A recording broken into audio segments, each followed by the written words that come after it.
Begin with the Pledge of Allegiance.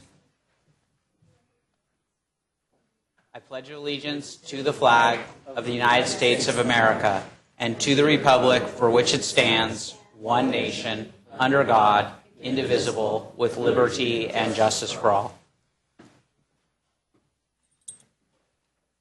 Okay. So I apologize to everybody. We're doing this meeting a little bit differently.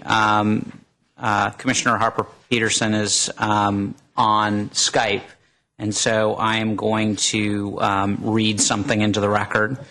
Prior to roll call, I would like to make clear for the record of this meeting, and it should be reflected in the minutes, that at least a portion of the Planning Commission meeting is conducted pursuant to California Government Code Section 54953, and that Planning Commissioner Angela Harper Peterson is in the state of Alaska, located at 401 Northeast Northern Lights Boulevard, Suite 101, Anchorage, Alaska 95501. Planning Commissioner Harper Peterson is participating by audio-video teleconference through Skype. In accordance with the Ralph M. Brown Act, this teleconference location has been identified in the notice and agenda for this meeting. Ms. Porras, it would now be appropriate for you to conduct roll call, after which I would ask Commissioner Harper Peterson to recognize me in order to confirm certain matters for the record. I can do that. So roll call. Commissioner Bergman. Present. Commissioner Marsters. Present. Commissioner Harper Peterson. Present. Commissioner Gutierrez is absent tonight. Chair Silberman. Present. I would now like to request that Commissioner Harper Peterson respond to the following questions. Commissioner Harper Peterson, can you hear me well? Yes, I can. Were you able to hear our proceedings on this end up until now? Yes, I was. Do you have a copy of the agenda for this meeting? Yes, I do. Have you posted the agenda at the location where you are? Yes, I have. Is your location reasonably accessible to the public such that any member of the public could participate in this audio-video teleconference from your location if her or she wished to do so? Yes. Yes, it is. Are there any members of the public there with you who would like to participate in the public comment portion of this meeting or otherwise address any agenda item for this meeting? No, there are not. I would now like to ask that any member of the Planning Commission speak up at this point if such Planning Commission member has not been able to clearly hear Commissioner Harper Peterson. Hearing no comment, the record should reflect that all Planning Commissioners present have indicated that they were able to hear Commissioner Harper Peterson clearly. I would next request that any Planning Commissioner present speak up at this time if such Commissioner has any reason to believe, based on voice recognition or otherwise, that the person representing herself to be Commissioner Harper Peterson is not truly so.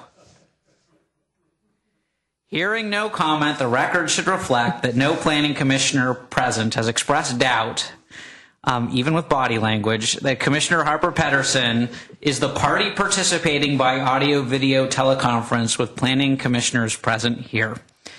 I'd like to advise the Planning Commissioners and City staff that any votes taken during the audio-video teleconference portion of this meeting, which is the whole thing, must be taken by roll call.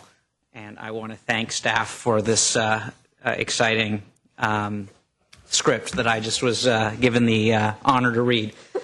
So with that, I will ask whether there's anyone here who has public comment on a matter that is not on the agenda. Okay, seeing none, turning to the minutes. We have two sets of minutes. Let's start with the minutes from the September 15th, 2014 meeting. Does anyone have any changes to the minutes?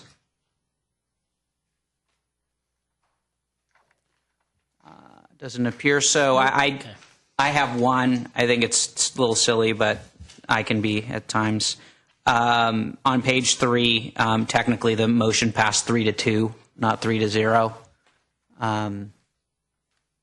So I'd ask that any motion to approve the minutes be made, considering that change request. So noted. If there are no other changes to the minutes, I would entertain a motion to approve them. I move to approve the September 15th, 2014 San Carlos Planning Commission minutes with the changes noted. Is there a second? Second. If I could have a roll call, please. Commissioner Bergman? Is it a present or no? What is it? It's approved? Yes or no? Yes. Commissioner Marsters? Yes. Commissioner Harper Pedersen? Yes. And Chair Silberman? Yes. Okay, moving on. I also have the October 6th, 2014 minutes.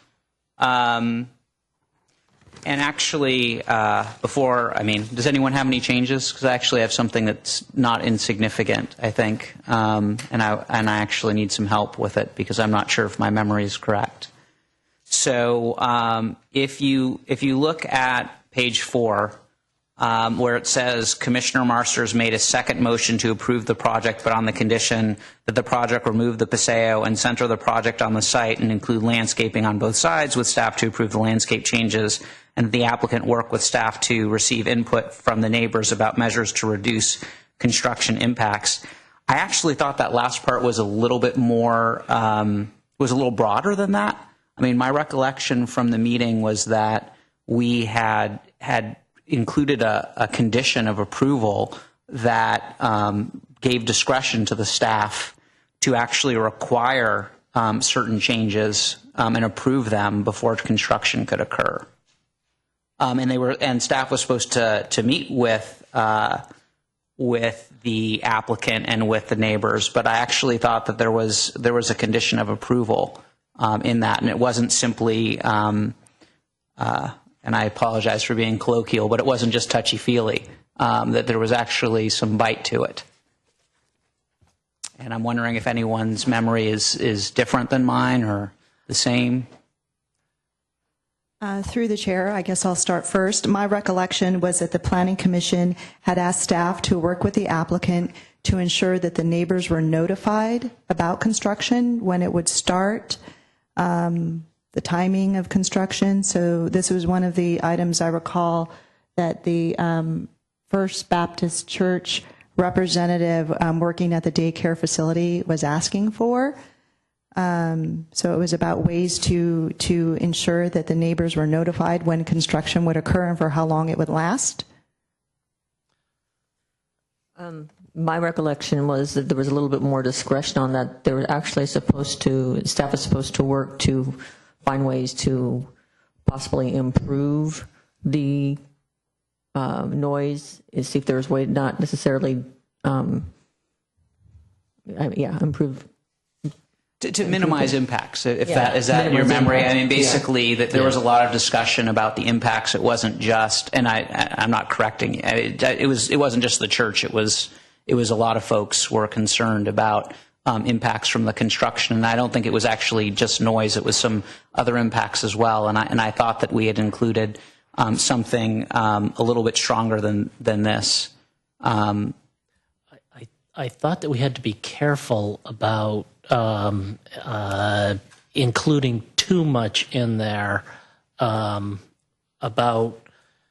because the problem was giving the residents who were there sort of an approval for the particular measures that we were talking about. And so there was a balance between, keeping the residents involved and not making it onerous on staff or the applicant. Through the chair. It wasn't residential, with the residents' approval, but the staff's discretion. That's what I understood. This, through the chair, this sounds complicated enough that I'd recommend that we continue consideration of that set of minutes so we can look at the tape and accurately reflect what happened during that time. Fair enough. Unless anybody objects, I'm going to not entertain a motion to approve these minutes and move on to something else. Seeing no objection, the next item on the agenda is a public hearing. Staff will present a report on the history, physical features, et cetera, on the application, followed with the staff's recommendations. The applicant will make a presentation. Thereafter, interested members of the community may speak on the proposal. When all interested parties have had an opportunity to be heard, the hearing will be closed and no further discussion from the floor can be held. The commission will then consider the evidence and make its recommendation. If you challenge a public hearing item in court, you may be limited to raising only those issues you or someone else raised at the public hearing described in this notice, the public notice, or in written correspondence delivered to the city at or prior to the public hearing. We ask that speakers fill out a speaker's form. If they don't mind, it would make things a lot smoother. They're found by the door, and they can hand them to the recording secretary, who I believe is Ms. Porras. Prior to addressing the commission, the speaker should come up to the microphone to speak. Since the meeting is being recorded, this will assist staff in preparing the minutes. On the agenda, the next item would be the Transit Village, but unless there's an objection, because I expect it to be significantly shorter, I would ask that we begin with 1673 Laurel Street. If there's no objection, let's go ahead and call that matter first. No objection.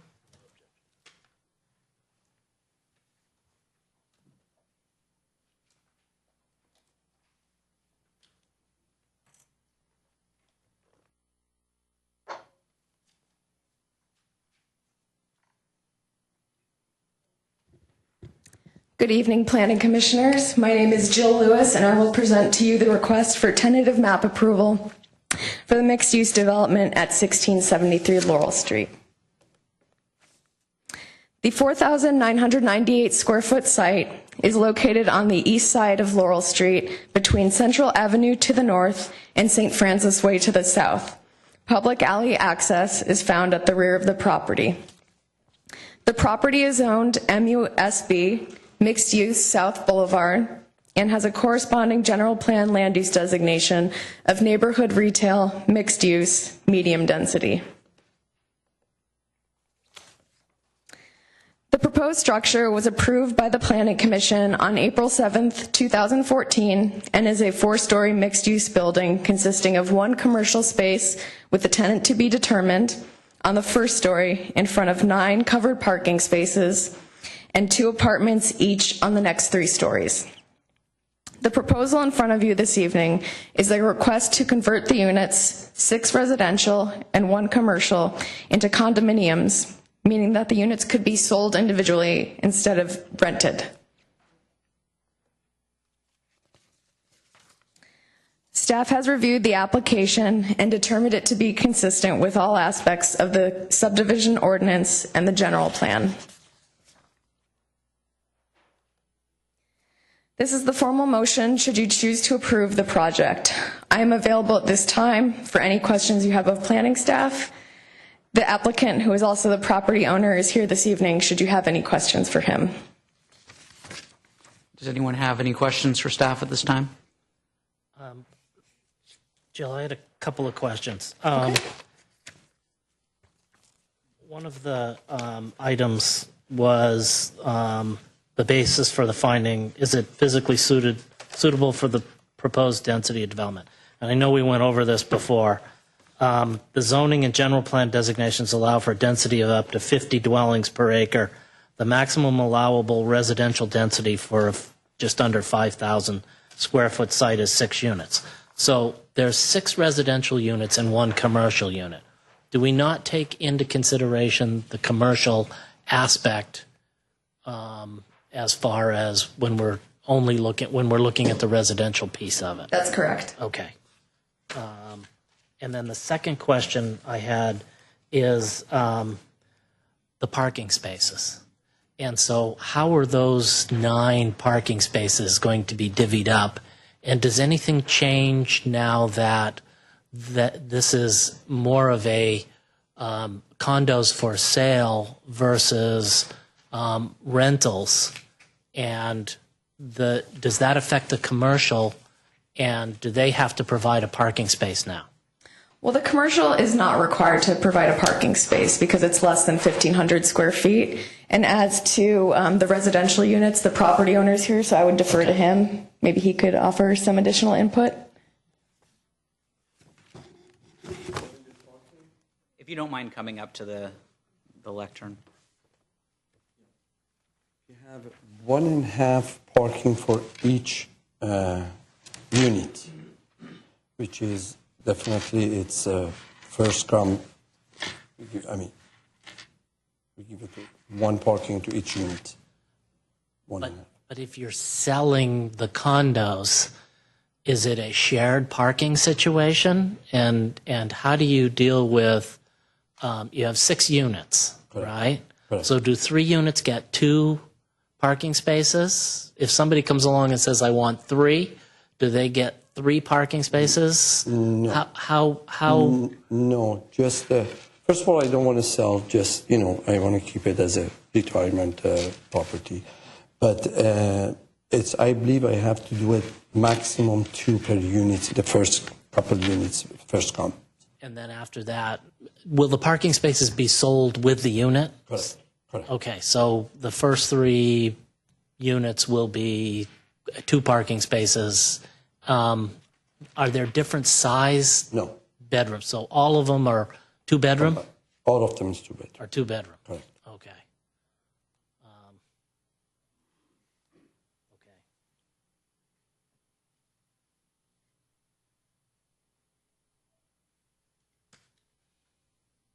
Thank you. Before you, did you have anything else that you wanted to say about the project?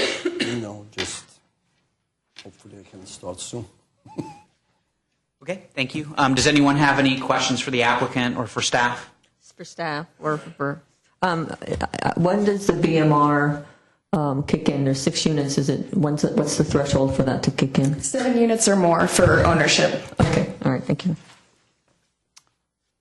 Anyone else? Angela, do you have any questions for staff or for the applicant? I do not. Thank you. I'm struggling with this. If you have 6 units, there must be some sort of a condo association that becomes part of this. Yes, there's a condition of approval in the tentative map certificate Okay. that the condo association would have to draw up CC&Rs. And I assume that the owner would retain as many properties as he wants, and then he would be able to sell off, say, 2 or 3 or 4, depending upon what he wants to do. Okay.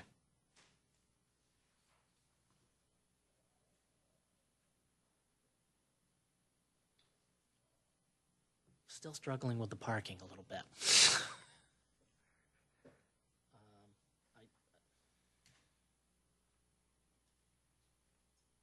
So if he were to sell 3 units and 2 parking to the first 3 units, then the next 3, they park on the street is basically what happens, right? So there's 9 parking spaces 9, total. okay. So at minimum, each unit would get one Okay. space. And any additional cars would end up parking on the street. That's correct. And do we take that into consideration anywhere within our existing code? It's inferred that it's taken into consideration because this is the parking requirement for this type of project. So the project meets the parking requirements for the mixed-use district. It's MU. SB. Thank you. Does anyone have any more questions for staff? Okay. I don't have any speaker slips. Is there any public comment on this item? Okay. Seeing none, I would entertain a motion to close this public hearing on this particular item. I move we close the public hearing. Second. Roll call, please.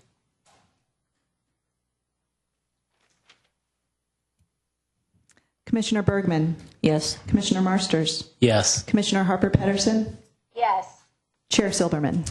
Yes. All right. So is there any discussion among the commission? I'm not happy about the parking, but I don't think there's anything we can do about it. So, not beyond that. Commissioner Harper Pedersen, do you have any comment? It is the exact building we approved on April 7th. And it does meet our parking requirements. So I have no additional comments. Okay. Well, if there's no further comment, I would entertain a motion. I move that the Planning Commission grant tentative map approval for the mixed-use building at 1673 Laurel Street, APN 051-372-260. Is there a second? Second. Roll call vote, please. Commissioner Bergman, Yes. Commissioner Marsters, Yes. Commissioner Harper Pedersen, Yes. Chair Silberman. Yes. Okay. That item being complete, I'm going to open the public hearing on the Transit Village matter. I have 4 speaker slips so far. If you do intend to speak and you don't mind completing a speaker slip, it would be appreciated. I believe we're going to start with a presentation. We just lost our screens. I think it's just there's nothing on them, so it's okay. Power saver. For those of you who are dealing with new technology. The powers that be of.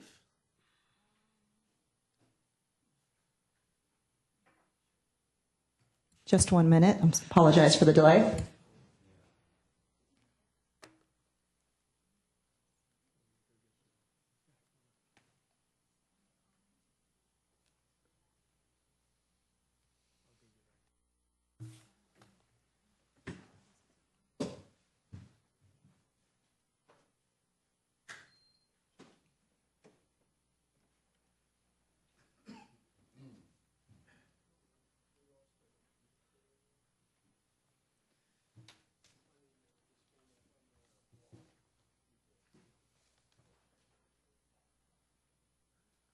So while we're dealing with technology bugs, I'll just note for the record that in addition to the materials that were originally published for this meeting, the planning commissioners and the public have been provided a number of additional materials that we've reviewed and will be part of the record.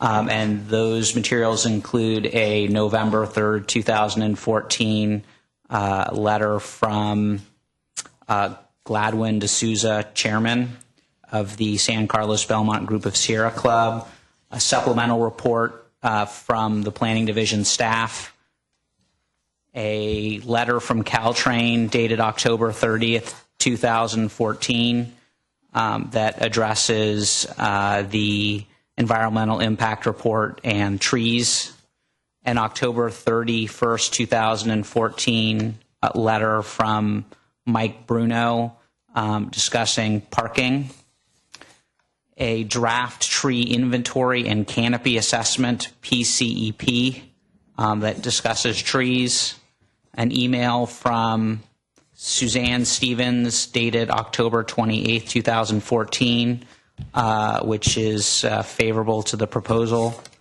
and an email dated October 28, 2014 from Robert Kortzaborn, which is also favorable to the proposal.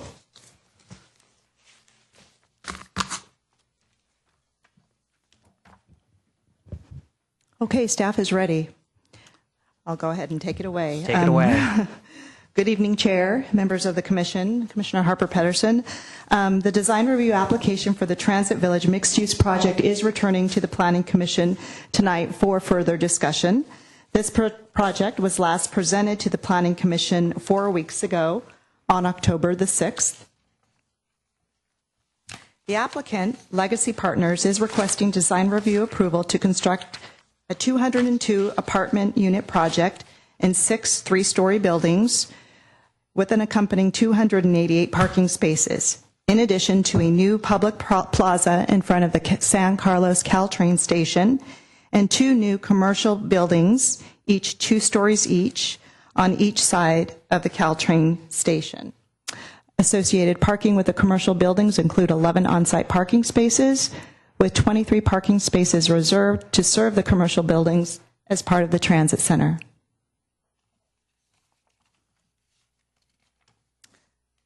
On October 6th, the Commission requested that staff respond to and follow up on 4 items. These include a response to the Sierra Club letter authored by Gladwin D'Souza and dated September 29th, which was included in the Commission's packet on October the 6th.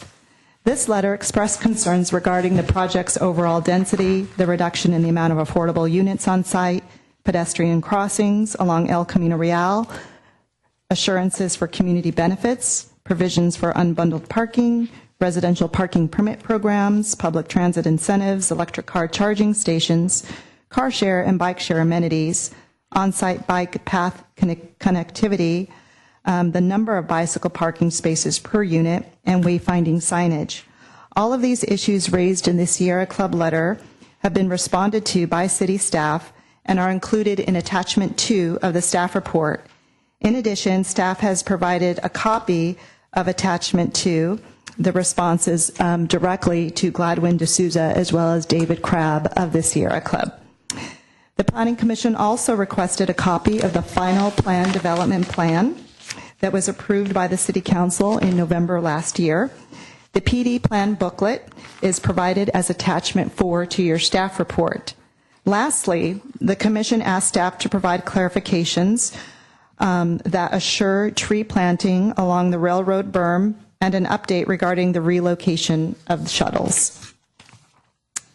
Attachment 4, the San Carlos Village Plan Development Plan, or PD plan, that was adopted last November includes, or it now includes, the signed ordinance 1468 that was adopted by the City Council, which includes all of the conditions and mitigation measures from the certified EIR. The PD plan also contains the resolution passed by the City Council for the provision of 20 affordable units on site. The PD plan also has been revised to reflect certain aspects of ordinance number 1468.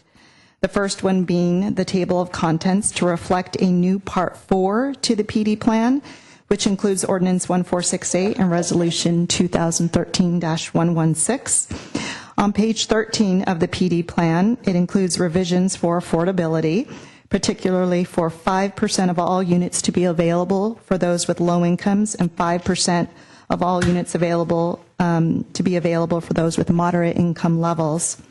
There are also revisions on page 14 concerning a transportation demand management strategy that offers transit subsidies for the residents. And then on page 91 of the PD plan, Appendix D, it modifies the land use regulations that were required in the ordinance that require a use permit for any amplified outdoor sound and minor use permits for eating and drinking establishments in the commercial buildings, which are buildings number 7 and building number 8. Requirements for the responsibility of tree planting along the berm is addressed in condition B15, which is located on page 11 of Ordinance 1468. In this condition, it requires the developer or legacy to plant, maintain, and irrigate new trees along the berm slope. Specifically, this condition requires that up to 70 evergreen trees be planted on the east side of the berm from the north end of the project all the way down to the first commercial building, or building number 7. An agreement between the city and legacy is required, and it must be executed before a building permit can be issued. The actual timing of the planting of these trees can be found under condition B14, which is on page 10 of Ordinance 1468, and it requires that the trees be planted before permitting the occupancy of each building. With respect to shuttles, the Planning Commission requested an update concerning current operations of the existing transit shuttles located on Old County Road next to Caltrain Station.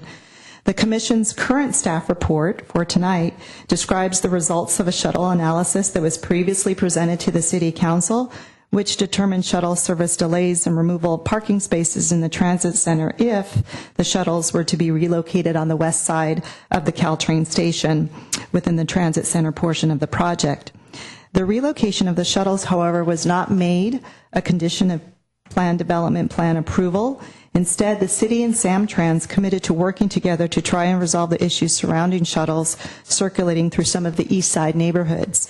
As of the writing of this staff report, the city is currently in the process of reviewing a proposed draft shuttle circulation plan and plans to meet with the GESC, or the Greater East San Carlos Neighborhood Association, Samtrans staff, and city staff to review and discuss the contents of that draft plan.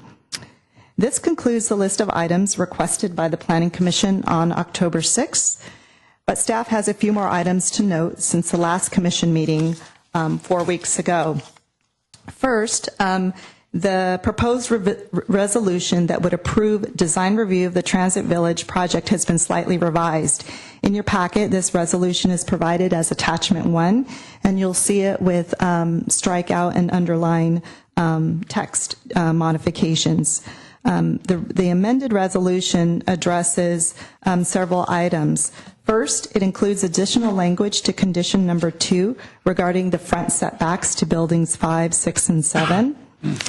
It also notes that the reduction in residential amenities is consistent with the reduction in the number of overall units, the number of overall units being originally 280, which have now dropped down to 202.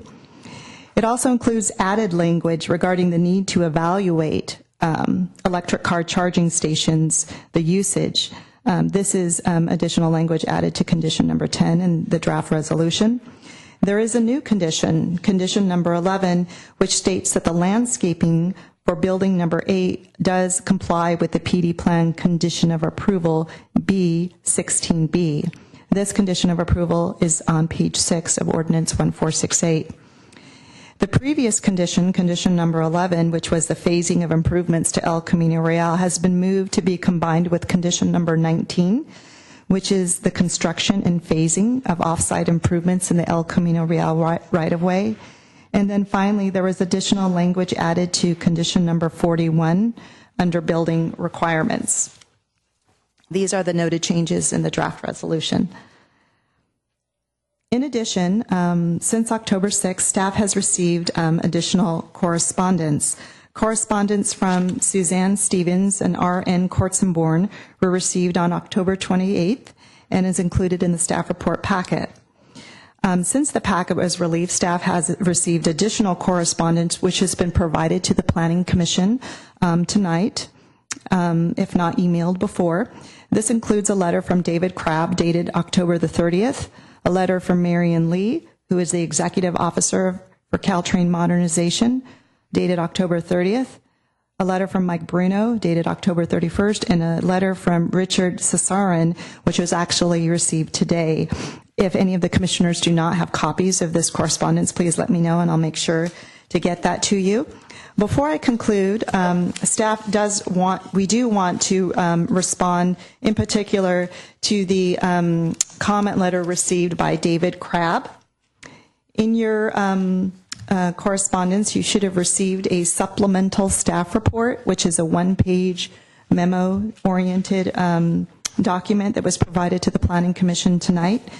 In Mr. Crabb's letter, specifically, he points out a mitigation measure NO 3.1, which when the EIR was prepared required the installation of sound attenuating courtyard walls. Mr. Crabb's concern is that the courtyards facing El Camino Real might be required to have a 6-foot-high sound wall blocking them off from El Camino Real, and further that this condition, the mitigation measure NO 3.1 should be revised to reflect that no sound wall be required. In response to David Crabb's letter, staff has prepared the supplemental staff report, and in this supplemental staff report, it provides language that would be added to mitigation measure NO 3.1. Specifically, it calls out General Plan Policy NOI 1.5B, which says that new multifamily residential development shall maintain a standard of 65 LDN in community outdoor areas. And it also includes reference to a review by acoustical consultants Illingsworth and Rodkin for compliance with this mitigation measure, and determined that the courtyard areas would have less than 60 LDN and no sound attenuation measures will be necessary for any of the courtyards facing El Camino Real, with 2 exceptions. One is the courtyard area between buildings 2 and 3 and the area at the north end of the project site. So the language in this memo that is underlined would be the language that would be added to this particular mitigation measure to address that issue. I'm providing in this slide here the recommended motion. Should any of the planning commissioners choose to make it, we can bring this up if need be. But otherwise, this concludes staff's presentation. The applicant is here tonight, as well as the Community Development Director, Project Planner Colette Meunier, and the City Attorney to answer any questions you may have. Thank you. Does anyone have any questions for staff at this time? I just want to confirm the letter from Mike Bruno and also the Sierra Club, it talks about residential parking permit, but I believe that that is actually one of the conditions, correct? I just want to confirm that. Okay. Okay. Commissioner Harper Pedersen, do you have any questions for staff at this time? No, not at this time. Okay. Is there any presentation from the applicant recognizing that we did get a presentation the last meeting? Is there a supplemental presentation? No. And obviously, you're available for questions if necessary. Does anyone have any questions for the applicant at this time? Okay. So I just want to verify. I have 5 comment cards from the public. I want to get a sense of whether there's anyone who wishes to speak that has not filled out a comment card, because it's gonna affect the amount of time that I allow for the speakers. So is there anyone who would like to speak who has not filled out a comment card? Okay, so I think I'm going to, there's 5 speakers. I think I'm going to give 4 minutes per speaker. Seems like a reasonable amount of time. So I'm going to begin by calling up Rita Fusaro.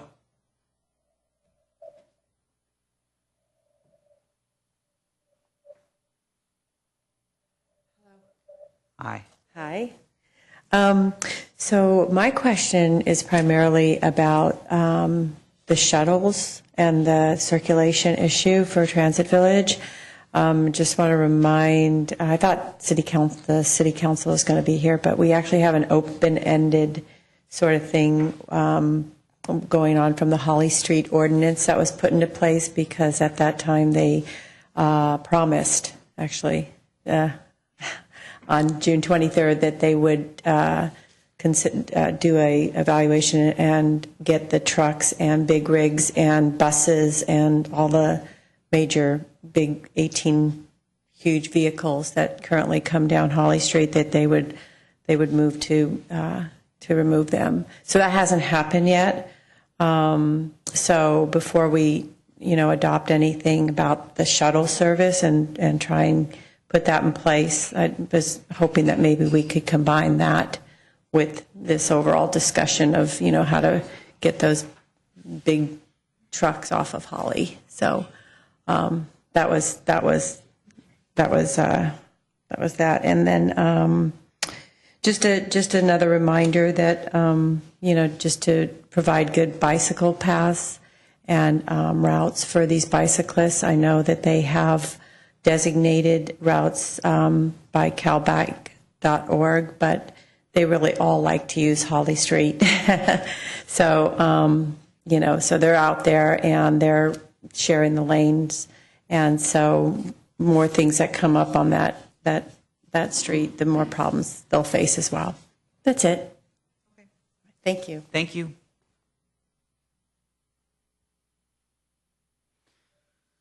All right.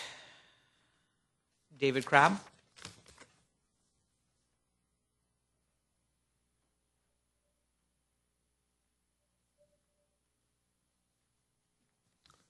Chair and members of the commission, it's a continuation of what we started last month ago.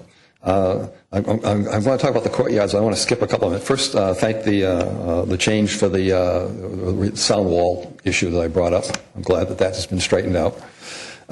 Second is just a couple of clarifications, questions.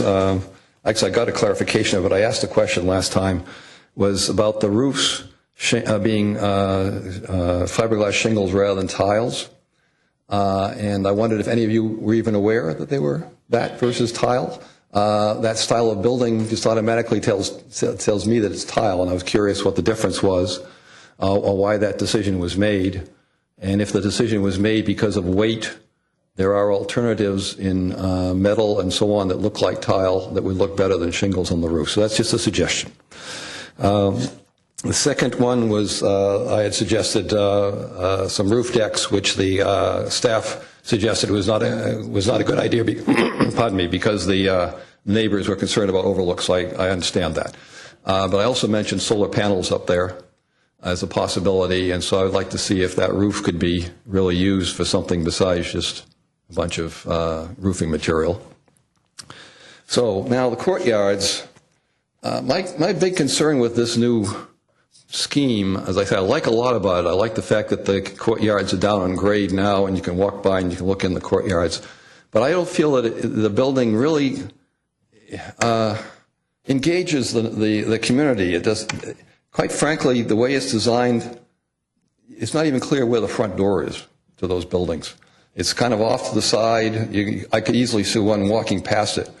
And as I say, I like Pacific Hacienda. Everyone mostly in the room likes Pacific Hacienda, which brought the main entrance into the courtyard itself so that you actually walk through a garden area into the main entrance, and the main entrance had a presence to it that you really knew that's what it was. I don't see that here. And also there are a couple of these courtyards that don't even have access from inside the building, that one would have to actually leave the building, go out on the public sidewalk to walk back into the courtyard. So the only folks that are actually enjoying that courtyard are the folks that have their apartments around the courtyard. The ones on the outside of the building don't, and people walking by look into it, but they're not really enjoying it. If you walk through it, you'll enjoy it. So I'd like to see if that could be looked at. Staff said that they kind of agreed with my concern about no direct access to the courtyards, but they were concerned about losing a bedroom. I feel that this architect is talented enough to, wherever she is, to work this out without losing a bedroom. I've had many projects like this where things have come up and we've had to make a change, and that's one that you can live with, and I'm sure you can make it happen. I've had to do it for mechanical systems all the time. The other concern, let's see if I can. I was saying a compromise on the courtyard.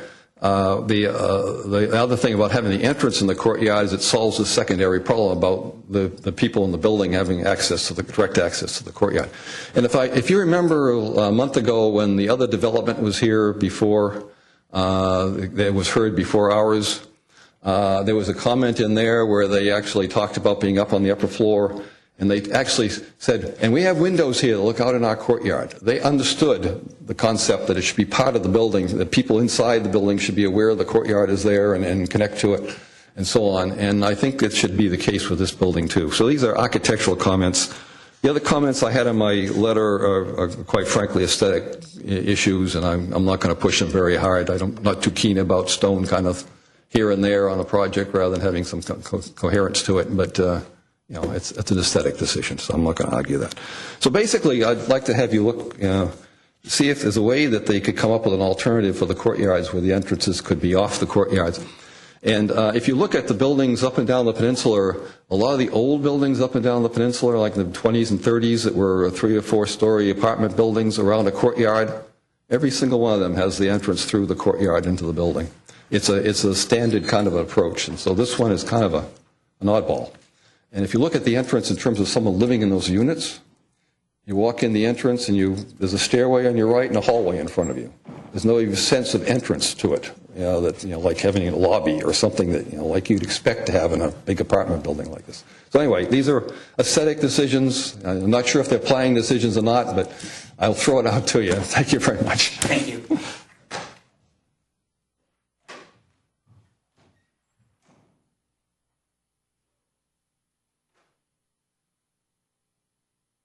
Sorry, I can't read the last name, but it's Bob Black. Mr. Black? Thank you.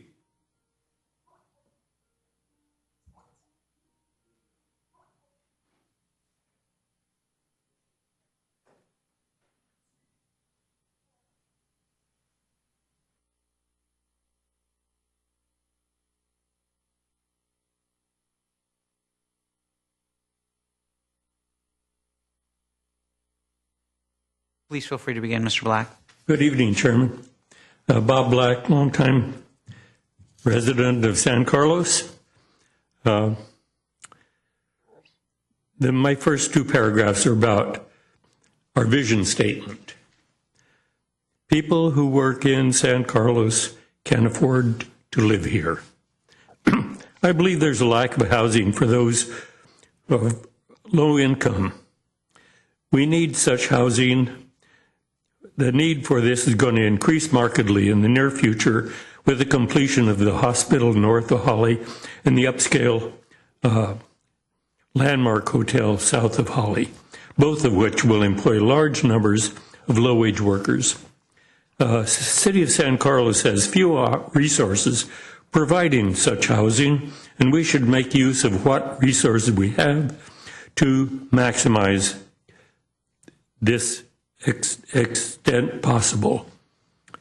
One resources that we do have is the requirement for a developer of an apartment complex to provide 15% of rental units at below market rate.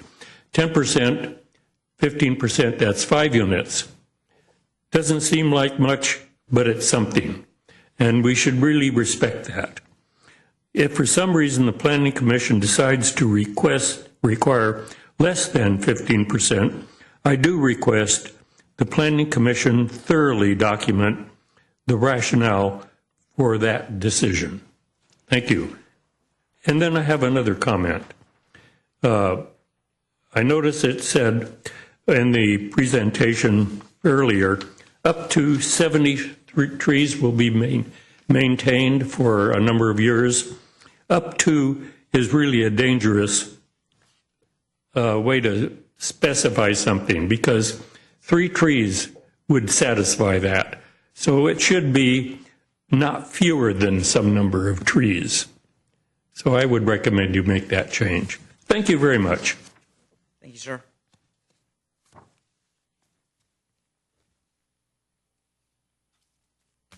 Bonnie McClure.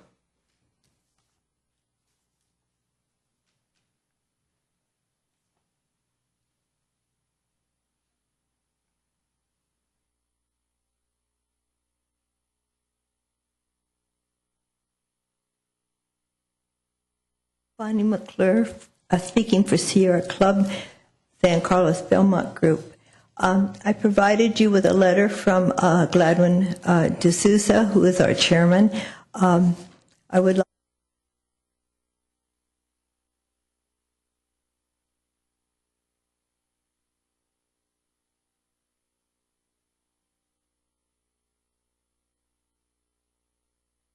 Like the mic has gone out.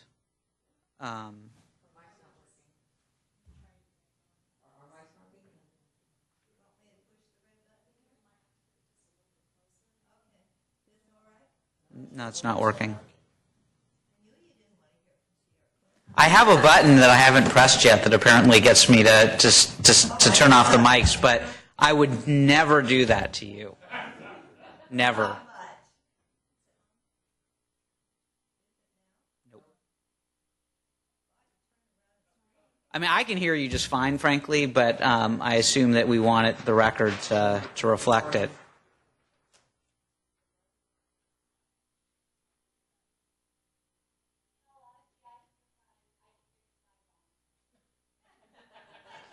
I mean, I think the light, does this do anything?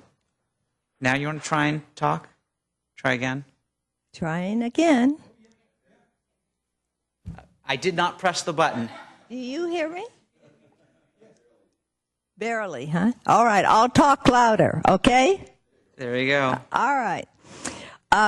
We wanted to send appreciation to the planning staff for I didn't do that either. Okay, we appreciate the answers to our questions and suggestions. We don't always agree with them, but we would like to have you readdress a couple items, and that is the TDM report. And we feel that the new TDM is very weak, and we would like to see it reviewed again and take a better look at it. But the main thing that I wanted to bring up was in response to the quotations of breakdown on expenses and the advantage of the developer investigating with Caltrain, particularly, they had a pilot plan that will end the end of 2014. And it is not mentioned in this letter because that would be behind the time that we're talking about for development. So the numbers in here are based on what was received from me, from Samtrans and Caltrain as of today. And they were quoting 2015 rates, which were used in these calculations. However, with the pilot plan that Caltrain had for residential developers only charged the whole development project under $14,000. That was the cap. Now, I could not get the information from Caltrain whether they are extending that pilot program or changing it to up the prices. These prices in this worksheet are based on just the plain 2015 prices quoted without any mitigation or agreement for the developers. So this is the worst that would be. This is the highest prices. But I would suggest that Legacy go to Caltrain and to Samtrans and see what they can dicker for. Even with using the 2015 figures, the developer could save money. If he's going to have, say, for instance, 202 subsidies of $20 a month to the tenants, then he's going to be out $48,480. But the Caltrain passes and the Go passes for Samtrans, you will see how the figures come out for less than that. So even at the worst situation, they should be able to come to a solution where they would be saving money for Legacy, but plus they would be saving money for the tenants, because the tenants wouldn't be just getting $20 a month in subsidy. They would be getting a pass for the year. So it doesn't make sense to me for the city to allow the developer to get by without at least exploring the possibility that everybody would win in the situation. So that would be under item 1 here. And under item 2 is considering including the bike riders. You know, in anything you get for pedestrian improvements, please include the bikers. That would be the second item. And so I again ask you to review your TDM management program. Thank you. Bonnie? Yes.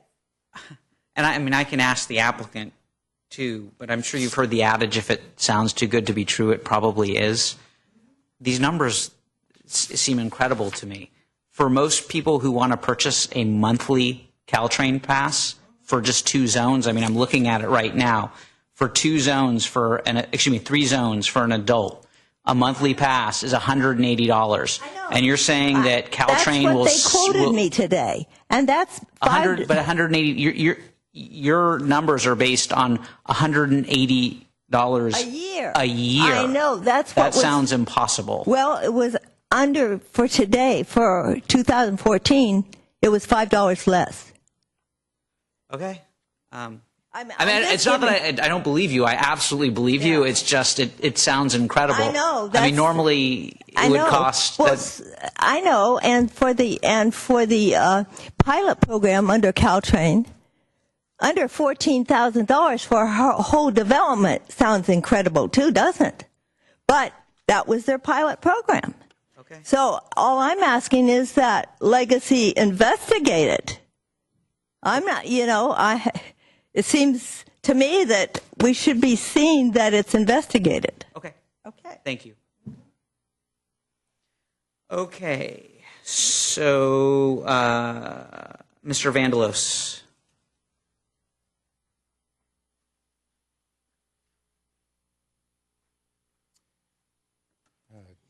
Good evening, Planning Commission members. I want to thank you guys for having a second meeting. I was out of town and couldn't make the first one, so I do appreciate the opportunity to discuss this project. One of the I've got a number of concerns, and they're mainly around Building 8 and landscaping. And I'm going to just basically start with additional trees. Additional trees to completely screen Building 8 from residential areas shall be added was one of the conditions. And it talked about putting additional trees on the berm. Since that discussion was had, a Caltrain, at least a draft EIR was put out about electrification, and in that EIR, they were actually going to cut all of the trees down from the berm. So if you guys were planning on planting additional trees, we're actually going to get a net loss of trees. And I bring that up specifically for Building 8 because there are only 3 or 6 trees to screen it. And this body was talking about actually shielding that building. So I think this is a very large disconnect and is one that really needs to be addressed before any approval. Acceptability of the landscaping was one of the conditions. So I do strongly urge that be discussed. Building 8, the off-street loading is right at the intersection at the opening of Montgomery Street. And that seems to be a very poor location for residents on Montgomery Street because we're going to have trucks coming in, loading, perhaps garbage coming in, and that noise is just going to reverberate right down the street. So I ask that we look at alternate locations. I'm sure there are many better places to place that. There's a lot of room there that ought to be used. Additionally, there was talk about the gross area of the building being reduced. I actually see a commercial net to gross area chart in that big packet. And if you add the total gross area with the deck area, it actually is over 30,000 feet. So I'm not sure that you can really approve the single loading. Frankly, I'd rather have no because of that noise. But I'm not. It seems like there's a discongruity there. So I ask you guys to look at that. I'm also concerned whether or not that loading area is still going to be not limited to only a loading space. I'm concerned about other uses there. But it really should be moved to reduce impact to the residents. I also noticed that the bike lockers are right behind Building 8. I think there are plenty of places to put bike lockers. I'm a big proponent of using bikes. However, putting them in a location which would not enable the planting of trees on the property, I think, is a very poor design choice. And I hope you guys would take a look at that and consider moving those. I'm also concerned about the phasing of the roadway improvements on El Camino. We've been undergoing a project that's been disrupting traffic on Old County Road, and I'm concerned that if we phase it and we create a situation where multiple years of poor traffic on El Camino occurs, all that traffic is going to be pushed onto Old County Road, and I'm very concerned about that, especially given that that road has been narrowed so significantly. So I'm not sure what can be done about that, but I do bring that up. Probably the biggest thing that I'm concerned about is that we lost an entire story on Building 8. We lost a story on the residential buildings. But we only lost maybe 7 feet maximum of height for Building 8. And somehow when you lose one story and you only lose 7 feet, that somehow seems kind of strange. And I was at the city council meeting where that final decision was made, and council actually quizzed staff about the height of 42 feet. And the intent of that 42 feet was for architectural elements. But what I see in this design is the entire building is the height is 42 feet across. So it's still a giant monolith. And that's the one building that really has not received the attention to detail and changes that the community has been requesting. So I'm seeing very, very little change to Building 8. Even though we lost a story, we've only lost 7 feet. So I'm requesting that the Planning Commission actually follows the intent and the spirit of council when they wanted to have that building removed and to only go up to 42 feet at certain areas to allow for architectural detail.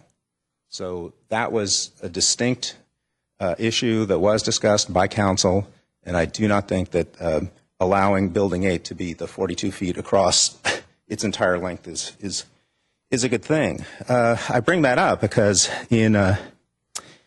there's so many things in this document, but proposed development, this is part of the EIR, and it says buildings 1, 2, 3 north of Holly Street and Building 8 are the most visible to eastern neighborhoods. So I think there's been some substantive changes and reductions in all of the buildings except for Building 8. So what we're seeing is a very small. Mr. Vanelos, if I could ask you just to finish up, please. I'm almost there. Okay, thank you. So essentially, what's occurring here is we're getting very minimal changes in Building 8. We're losing trees, and the intent of this body and of City Council is not being met.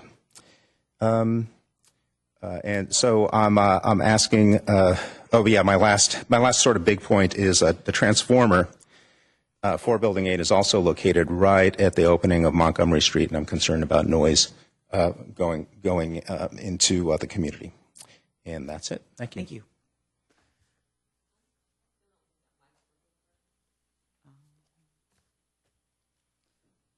And my last speaker.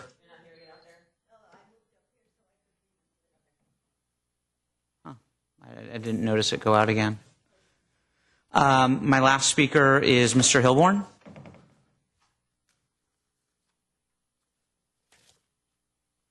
Let's see. You want to test the microphone? See what Testing, check, 1, 2. 1, 2. Really? Still not working. Huh. I can hear it. It sounds. Okay, yeah, I he's think it's definitely working. got some. Yeah, kind of. I'll stay close to it. I can hear it the whole time. Is this part of my 2 minutes? No, just kidding. All right. You get 4, and it hasn't started yet. No, I probably won't need that much. All right. All right, we good to go? Yep. Okay, Go for it. Tim Hilborn, 1052 Sylvan Drive. First of all, I'd like to thank the commission for having the second meeting so they can hear more public comment.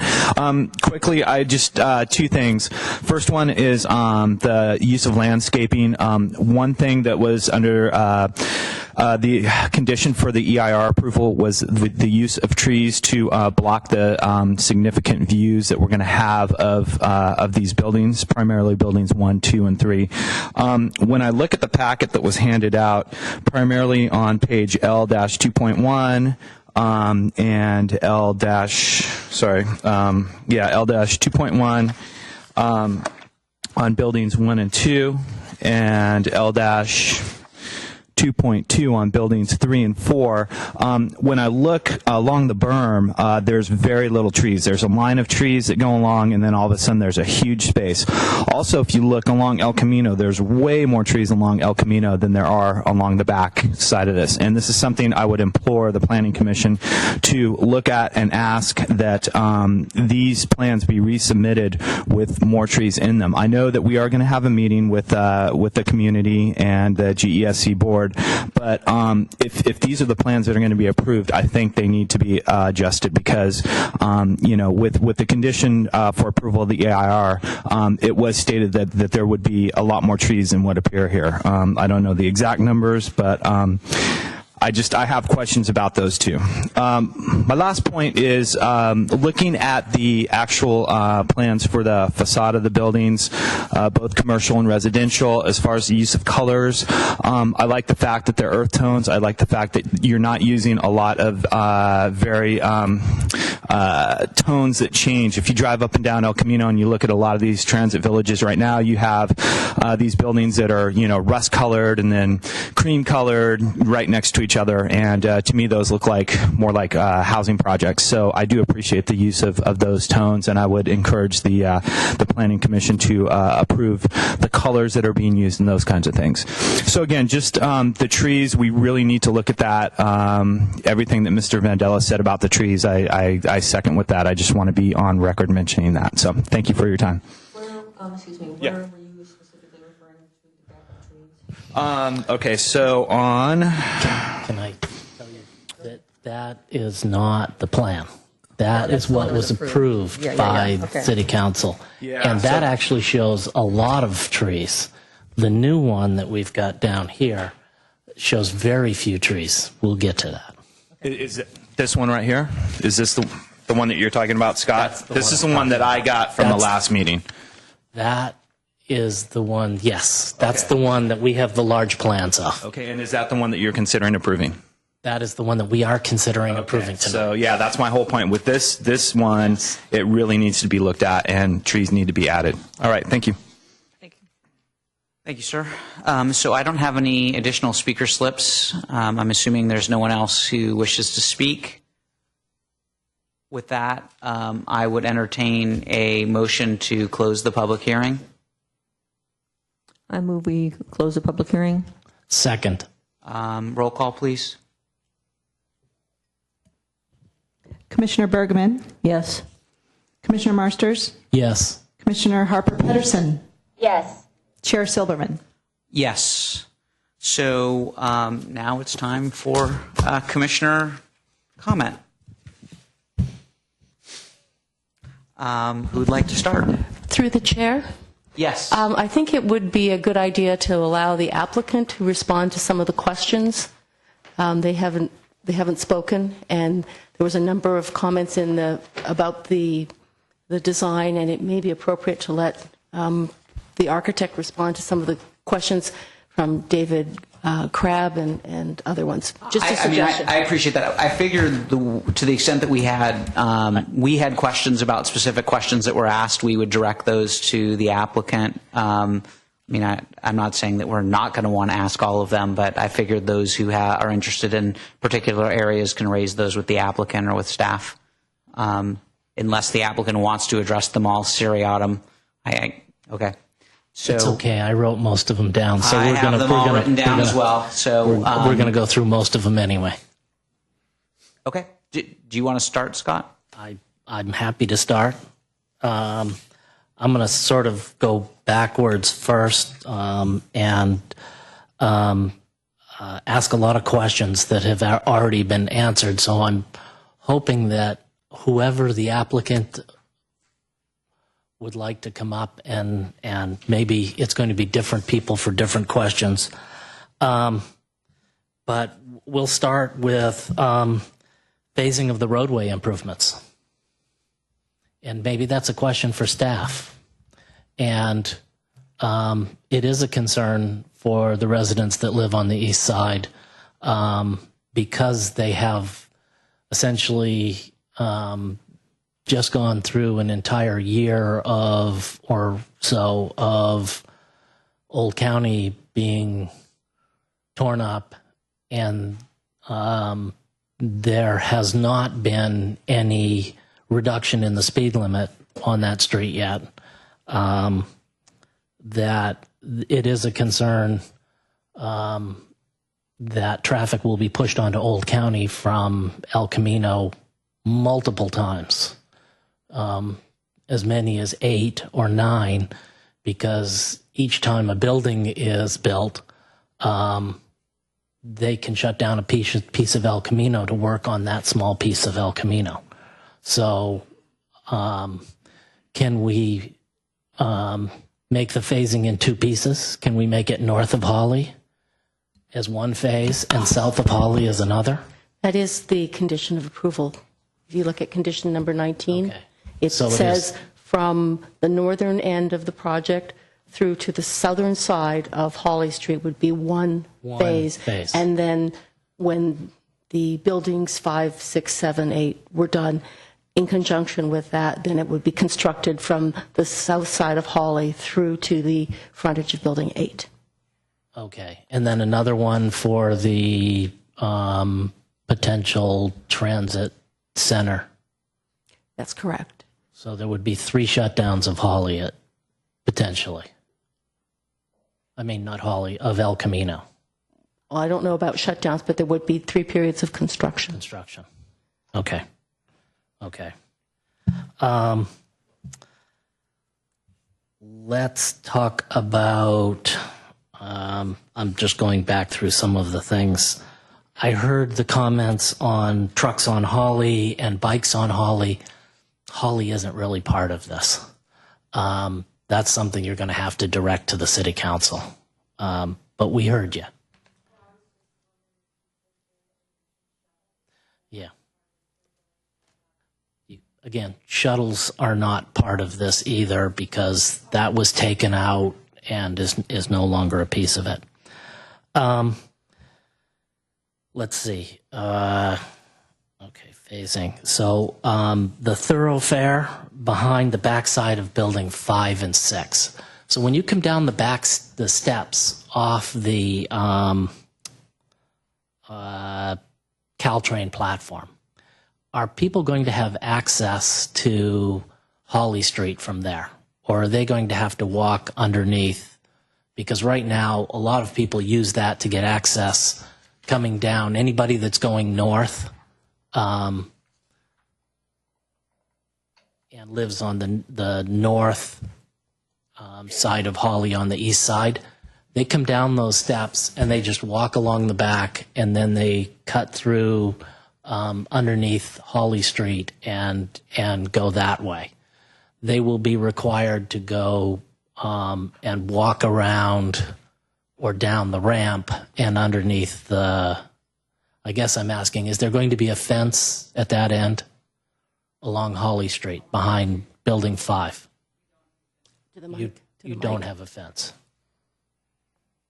Currently, there's not a fence proposed there. There is a steep slope and landscape, so they would be, I guess that's a little bit of the condition now, so they'd have to cut through landscape, but we have, I think, better alternatives for pedestrians than cutting through the landscape. That may be something that you want to consider because right now there's a lot of people who actually use that as a way to get through. There is, as designers, designing a path, it would have to be an accessible path. Yeah. And because of the steep grades there and the landscaping there, essentially if we were to provide a ramp that was accessible to get down there, the landscaping would be gone. So we have the sidewalk along El Camino, or you can go under the ramp. Would be better alternatives, I think, to get across Hawley Street. So. Okay. Palm trees. So when you come out from underneath the walkway underneath the railroad tracks, there's about 4 feet, and then you hit the palm trees. And I'm talking landscaping here, okay? So you know what I'm talking about? And they're the existing palm trees. And it forces people to go right around the palm trees to a small sidewalk on the side there. And I noticed that you have a small sidewalk on the left-hand side also, but you seem to have a series of stone monuments or something to sort of cordon off the patio area.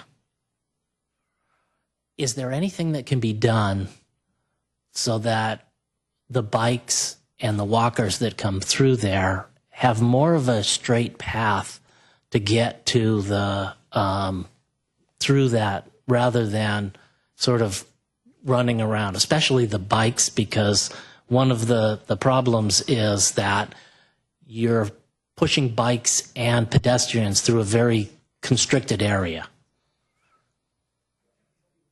Sure. But I want to speak to it too, because when we listened to the many comments back when the PD was constructed, one of the important issues was creating an environment that didn't encourage bikes to have a straight right-of-way to blow through there at 90 miles an hour. It is not intended to be a bicycle area. It's intended to be a pedestrian area. So we want people off the bikes and walking through there, and we don't want to create a racetrack there. So it's very friendly, and I'll let him speak more to it, but more friendly, more toward pedestrians than to bikes. And one of the other things in there is the surface levels. Surfaces will be replaced. Okay. The lumpiness will go away. The lumpiness will one of the things that was talked about last month was there's a corner. I think a member of the public talked about it. There are large planters actually at that area that they're about the same size. We don't have to do those in those corners. If we took them away, it would have more room between those palms and Building 8, for example, so you wouldn't have that pedestrian issue. And it's not like it won't turn it into a bicycle raceway. It'll only add maybe 3 more feet, but that's almost 100% more space that was there before. And in the previous plans, remember, we were moving those palms out of there. And I think it's much better to leave them alone and redo the paving so it's all smooth and you'll be able to walk on both sides of the trees essentially now. And I think Jeff's comment's fair about, we're trying to encourage it as a bike route. But That's fine. That's an area I'd like to see something done because it is an inconvenience all the way around, and there's a lot of people that walk through there. that can be handled, I think. Okay, let's take up some of David's issues. Can the roofs be used for solar panels? Okay. Obviously, there's no plans for solar panels now, but or are there? We're still in the design phases early on for that, but provisions would be made to accommodate them in the future at some point, should it make sense. But yes, there is space on the roof that would accommodate them. And his question about tile versus shingles? Currently, we have proposed shingles on the roof. Okay. And then the last one that he talked about, that at least that I caught, was the entrance through the courtyard and what difference that would make. Sure. I spoke a little bit about it in the presentation. We have some courtyards that are active and some that are passive courtyards. I think the main difference between this project and Pacific Hacienda, which we refer to a lot, is the street frontage that we have is a much more intense street frontage than the street frontage at Pacific Hacienda. So in creating some of these inactive private courtyards that are meant to be looked out upon, we have windows from the units facing out upon them. But because the distance between the building and what's a fairly intense right-of-way on El Camino, we thought that the deeper courtyards could be more active and do allow circulation through them. Some of the shallower courtyards are more passive, just to provide more of a buffer for the residents around those courtyards. So some of them are active, some of them are passive. And then we have the large active courtyard between buildings 2 and 3. Okay. Can I follow up on that? Please. So, I don't know if this was Mr. Crabb's rationale for asking the question of why shingles versus tile, but I mean, my understanding is that tile is more environmentally friendly because it doesn't need to be replaced as often as shingle. And so, I mean, why? Why did you choose shingle? Was it a weight issue? Was it a cost issue? There's a weight issue and a cost issue on the project, to be honest. There's a lot of things in this project that are fairly unique that make this project more expensive than a typical project would be. We have the fairly intense sound mitigation. We have a lot of infrastructure improvements along the frontages. And shingles are less expensive than concrete tiles. In terms of the environmentally friendliness of the two materials, I'm not exactly sure. The energy that's required to create cement to make the tiles is actually a fairly intensive process, and so I'm not sure how that weighs out in terms of energy consumption, making shingles versus making tiles. Is that your way of being nice to me? And do you know, as a matter of fact, actually, I don't know, but I do know that cement cement is one of the most energy-intensive products that you can make, the production of cement. And so I haven't seen studies weighing the production of cement versus the production of asphalt composition shingles, but it's not as simple as the replacement cycle. You have to consider the energy that actually goes into making the materials themselves. And so I think it's a more complicated question than I can address, but I know that it's not just as simple as tiles last 50 years and comp shingles last 20 to 30 years. But the answer to why is price. Correct. Okay. And then on the solar panels,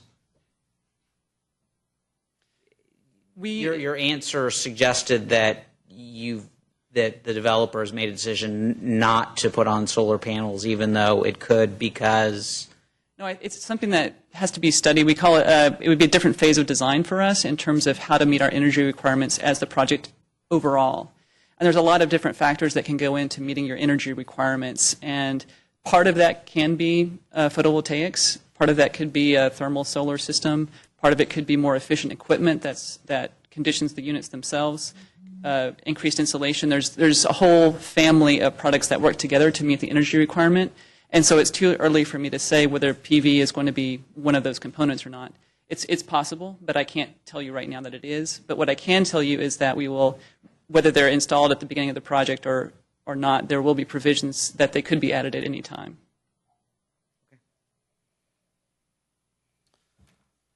Okay. Now we're going to attempt to address some of Mr. Vandello's comments, especially concerning, at least for him, all of the potential noise making items that seem to be located right at the end of Montgomery Street on the other side of the berm. So garbage, transformer, loading area, all of those seem to be located in such a way that they could potentially create noise impacts on the residents that live on Holly Street. And so are there possibilities to, not Holly Street, Montgomery Street, are there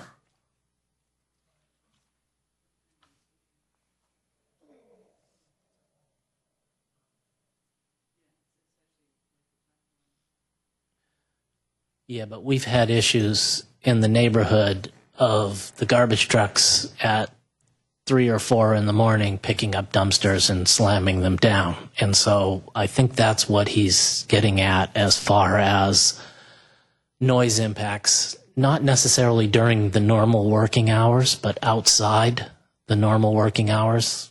If truck deliveries could, say, be limited to after 6 a.m., or garbage could be limited to after 6 a.m., things like that. And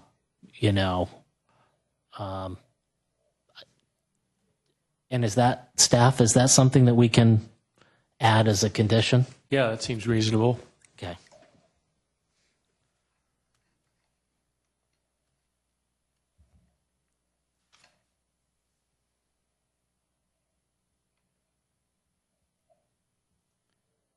Say, not between 10 p.m. and 6 a.m., something like that.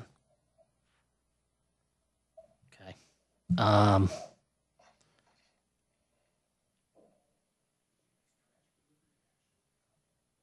Yeah.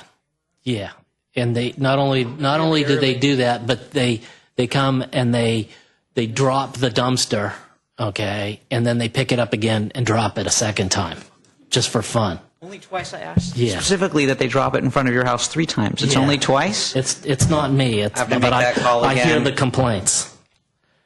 Okay, let's see. Addressing the only 7 feet were lopped off building 8, and is there any way to?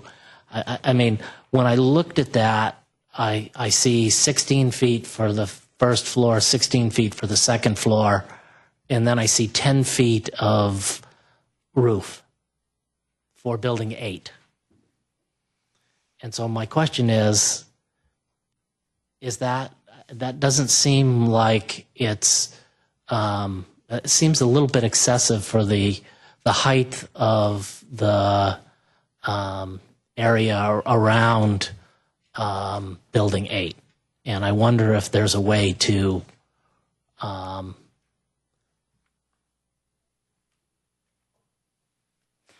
Before the applicant addresses that, I'm actually curious whether staff has any comments one way or another about basically the thrust of Mr. Vandalos's comment was that what the developer did was inconsistent with the city council's direction, and I'm wondering whether staff has a view of that. I think the way that the city council's direction was to allow for a maximum height of 42, but recognizing that maybe the whole building shouldn't be 42 feet and that the roof lines would project over maybe the top of the flat parapet part, and that was to allow for those roof elements to project up above the ceiling height of the upper floor. So when staff looked at the design that is before you, if you look carefully, you'll notice that the building is not all 42 feet. In fact, there's only one, I think, and of course the architect can clarify, but I think there's only one portion of the building that rises to 42 feet where at the maximum extent of the roof. And the rest of the building actually varies in height and is lower than that. And so I'll let the architect talk to that, but staff believes that it does meet the intent of what council was directing at that time. Okay, thank you. Yeah, and basically I'll just echo Al's comments. If you have your drawings in front of you on A3.8 are the elevations for Building 8. And there's a few reference lines on there that I think would help understand how the building height is related there. You can see there's one point of the building that is approaching the 42-foot height limit, and that's... I'm sorry to interrupt, but I need you to speak a little louder for me. Oh, sorry. On A3.8 are the elevations for Building 8, and there's one point of the building which is a tower element that was largely unchanged from the previous design.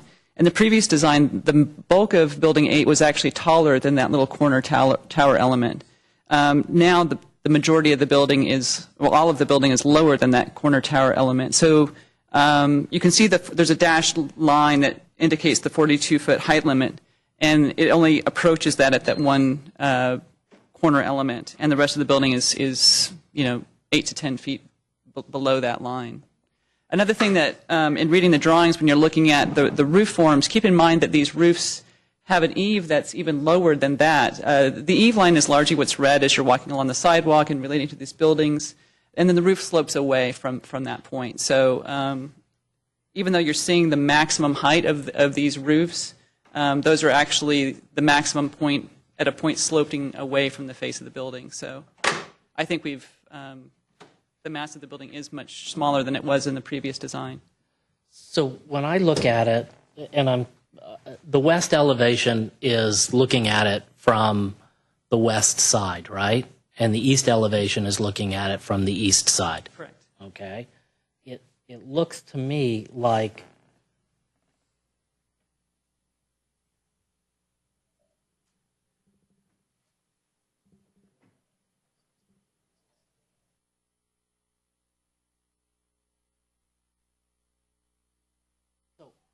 Can you tell me roughly what the roof height of so there is sort of a dip in the center? Correct. So that's, if you look to the left, you can sort of scale that there's a 38-foot height limit, or height call out at the top of plate for the tower. And if you just draw that line straight across, we're looking at like 38 feet. That's under 30. Yeah. Okay, so that's 38 feet or 36 feet? Oh, sorry, that is 36 feet. That whole section that's really closer to 32, 34. Correct. And then the eave is even lower than that. The eave would be really more like at 30 feet. So the 30-foot eave line is what you'd largely perceive for most of the building height. I guess that's not as apparent on the east elevation as it is on the west elevation. It almost looks like from the west elevation that from the east, when you look at it from the east side, that it's almost 42 feet for a good percentage of the project, whereas if you look at the elevation from the west facing El Camino, it tends to be lower than what you see on the east side facing the tracks. Okay, and I think that was the concern that Mr.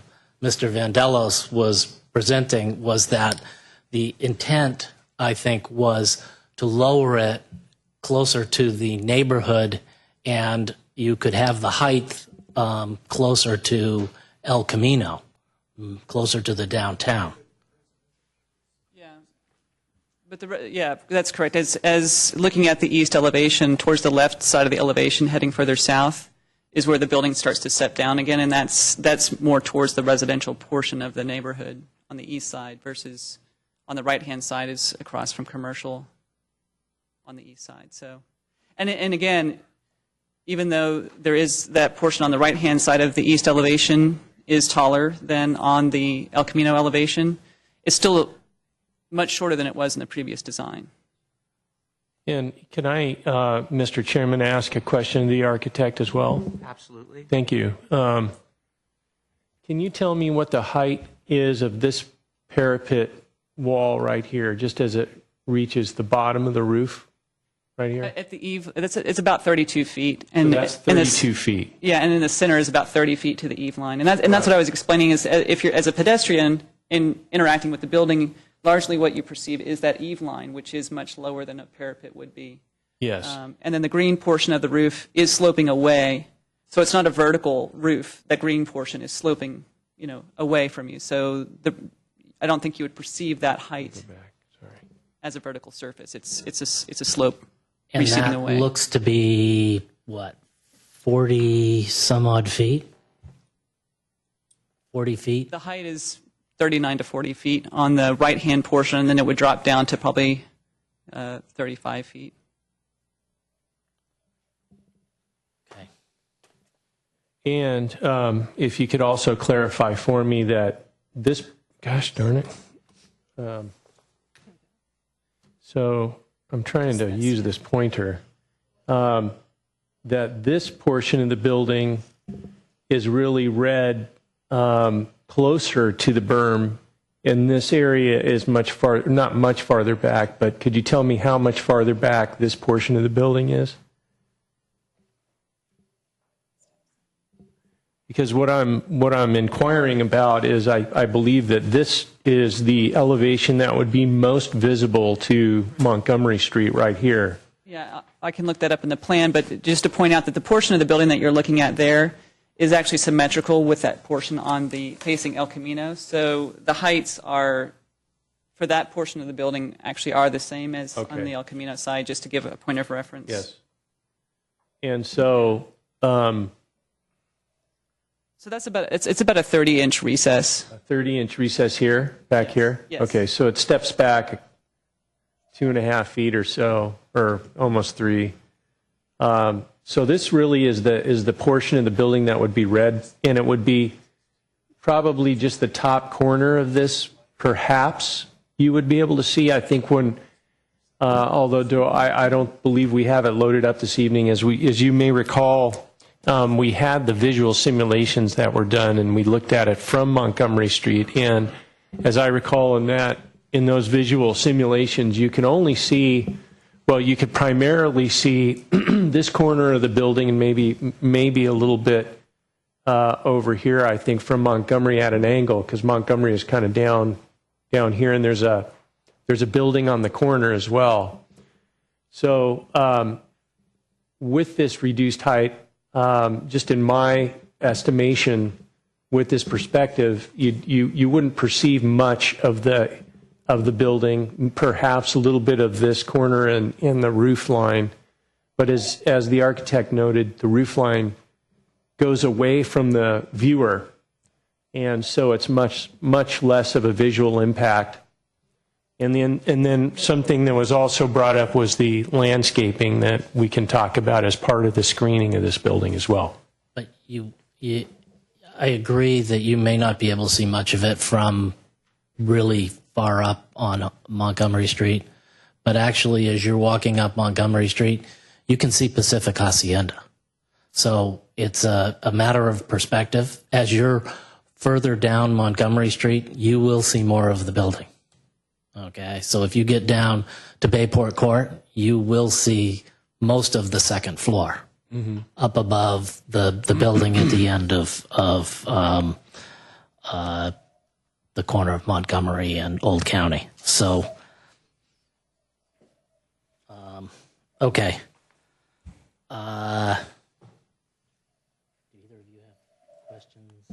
Related to this, how much time do you think you have, Scott? I mean, my goal is to finish tonight. Mine is too. Okay, so how much time do you have? Because if you feel like you have more than, say, a half an hour, maybe I'll exhaust everybody else and we can end with you. What do you think? Let me finish this page, Okay. and then I'll save the other two for. And one whole page is about trees. Okay. Sorry to interrupt. May I make a small request?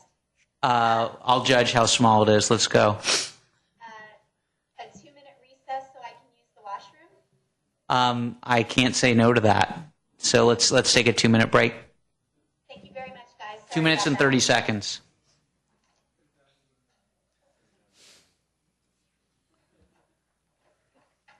Snickers bar.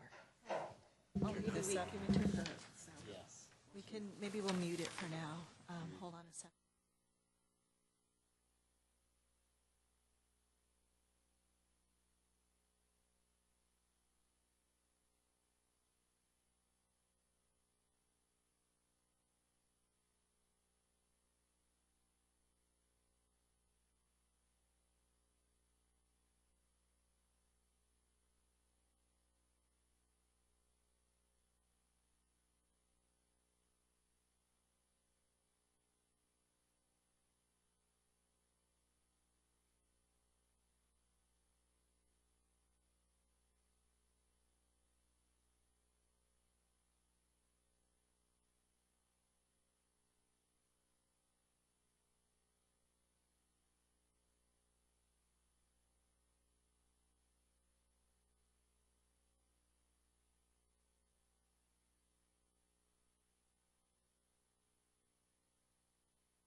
believe that if I could, get folks' attention, folks can finish up their conversations. We're going to restart the meeting with page 12 of 27.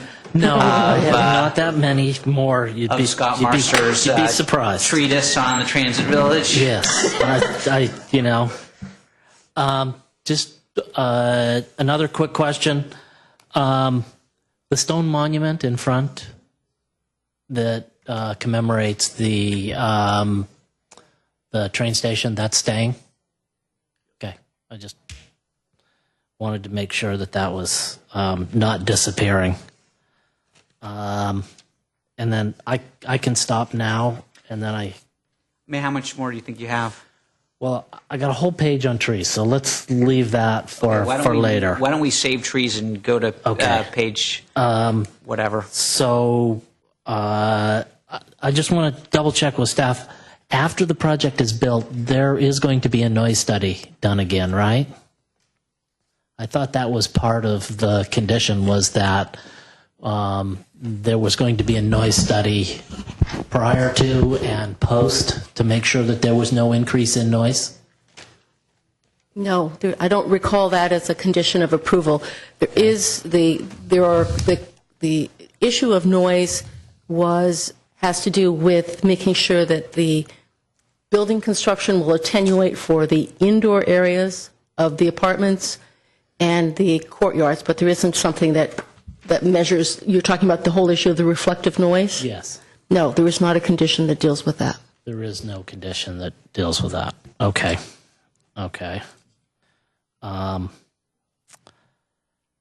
We're not going to talk about the transit lot today, but I just want to make sure that when we do, we address the handicap parking spaces in that lot. And then we talked about the landscaping south of Arroyo, and I know that Samtrans is responsible for that landscaping down there, and I hope that when the transit piece comes back, the transit center piece comes back, that we will have a plan for the rest of that property down there, because I see as part of the development plan that nothing is going to happen to that area down there. And I think that it would be a shame for us to approve this entire development and have no plan for 50% of the frontage of El Camino.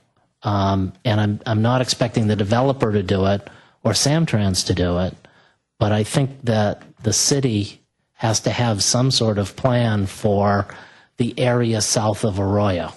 And I don't know what's going to happen down there, but I think that I would like to see that as part of the plan, or as additional information when the transit center comes back. Does that make sense? Okay, thank you. And then I think I have one last issue before trees, and that is I'm still trying to figure out the transit passes, okay? And it looked like for $38,000, you could have Go passes and Samtrans passes. But I read as part of the development plan that after year one, really the contribution from the developer is $12,000. So that's not going to pay for those transit. So maybe in year one, that can be a piece of it. But I think that's something that yes, I'd love for you to come up and explain a little bit more about this, if that's okay with Mr. Chairman. It's fine. I'm just trying to figure out where the $38,000 comes from, because I know the developer's portion and what they've agreed to pay is limited to $12,000. Am I right in that? Let's let her speak, and then I'll let you. Then, yeah. I was under the impression that they were saying that they would pay $20 a month. Yes. For each resident, No, the first for year. It's 50 residents, right? That's what I read in here. You guys changed that. I don't believe we changed that. I believe it was left at, from what I read from the 50. So then the figures would only be a quarter of. Yes, that's what I'm getting at. I'm sorry. No, you don't have to apologize. No, that's what I'm trying to But get at. that's why I put every figure down, so that you could I was trying check to everything. figure out where you got the $38,000 from, because I knew the developer had only agreed to 12. Well, if you extended it as it should be for each person that wanted to pass, Right. each tenant, Then it would be the 38,000. That would be the Okay, 48. that's fine. Isn't it 40 something? Well, it would be 48, but they could do it for 38, according to your numbers. Oh, yeah. Yeah. Yeah. But all right, well, maybe they could do it for 50 people at the. And I don't know if you'd get the same pricing at 50 No, people. No. All I'm saying is I want them to investigate with Samtrans and with Caltrain. And what I wanted to do was to see if I'm glad there's. you clarified that, I because wanted to see that's if my there's- mistake. Yeah, if there's some flexibility in there, so that they could use that money in the best way, and we don't lock them into a $20 per person. No. I said they could use the figures however. However, the main thing is not in that letter, and that's reminding you that that pilot plan that ends at the end of this year, unfortunately, gave it to you for less than $14,000. They can't use it this year. So go fight for it. There we go. For it. Okay. For next year. Can you have the buildings up by December 31st? No. Am I right? I just want to make sure. Is the $12,000 number right?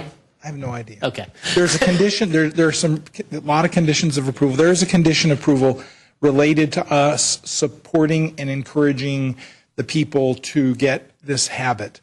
And the other thing is we've started looking at these things every year. We've been through this for the last 10 years. These programs change every year. We can't contemplate what they are. We will try and optimize whatever it is. And there may be a point in time where there's a program attractive enough that we, independent of mandates from government, may find that it's beneficial for us to buy passes for all of our residents, because it's something we can offer for a limited cost that it has a big intrinsic value to them. So the market will prevail, and we will do what's most efficient and most cost effective. That's all we're asking is for you to look at it. It's part of the TDM. That's where I got the numbers from. Okay, I just wanted to clear that up.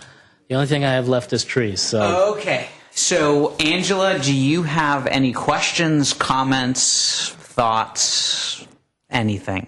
I do. All right, you're up. Am I big? You are enormous. Sorry, guys. Your head is bigger than Bruce Bocci's right now. So I have a few. Number one, I wanted to ask staff and Legacy, what are the other alternatives and ideas that you guys have been kicking around in regards to the bike paths? Since I'm obviously pretty convinced that you guys looked for a solution within the project, what will be the solution? What are some of the ideas that you guys have as far as working together to find an alternative to that?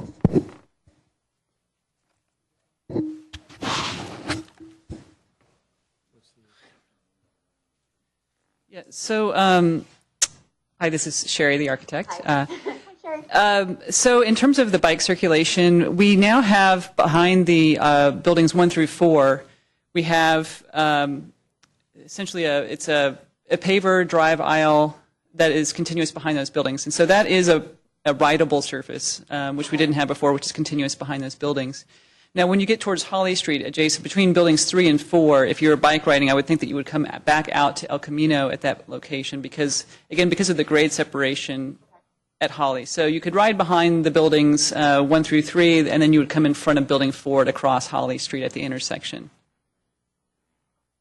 And then, so then you'd cross the intersection and be able to go back behind the buildings if you needed to? Well, I guess it's the same issue. There starts to be the grade separation at Holly, so I think you would go in front of buildings 5 and 6, and then into the station there.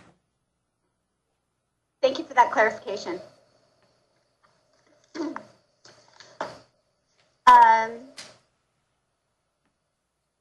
This question is for staff. Staff, can you just clarify what the roof material is at Pacific Hacienda? It is a tile, right? Yeah. Okay, I wanted to make sure I was right about that. And then Sherry, I'm sorry, can I have you come back up? Sherry, I understand that your guys' decision to go with a different roof material was of course cost. Can you give me an idea of how cost prohibitive it would be to use tile versus the material you chose? Actually, I don't have those numbers. I don't. Ballpark? Sorry, I could. Yeah. So no even crazy estimate. Yeah. Maybe Jeff has an estimate. Jeff is the one that pays the crazy estimate guy. Yeah, I'm the crazy estimate. I'm the crazy. Estimate it for me, please. Yeah, the architect would never know that answer to that question. If they told you, then you'd have to put a 2 or 3x behind whatever number they say because that's only going to cost you $20,000 extra, and the next thing you know, you spend $60,000. I'm going to say $500,000. Okay, thank you for that.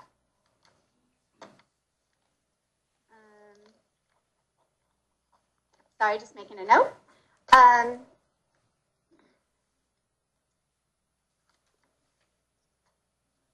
Can you walk me through, sorry, this is probably for Sherry again, the indentation and the depth on the west side of Building 3, particularly because Building 3 doesn't have a courtyard. I just want to understand the depth of that building on the west side. And then I would probably want to talk about the east side depth and indentations just after that.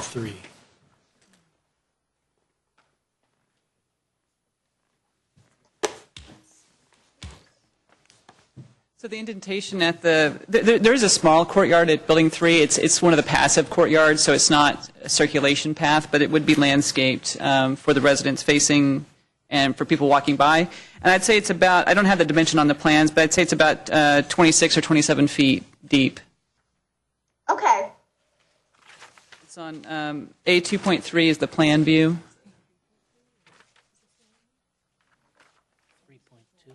2.3. I'm sorry, A3.3? 2.3. A2.3.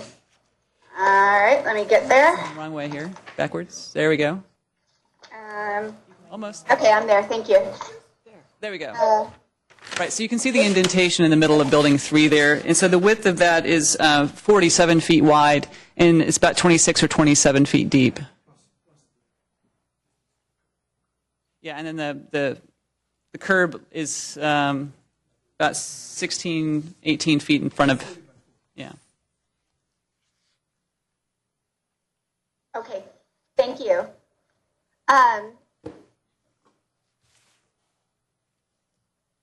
And then the next thing about indentation is more of a comment, and I'm hoping will be addressed when Scott goes into his conversation about trees a little bit later.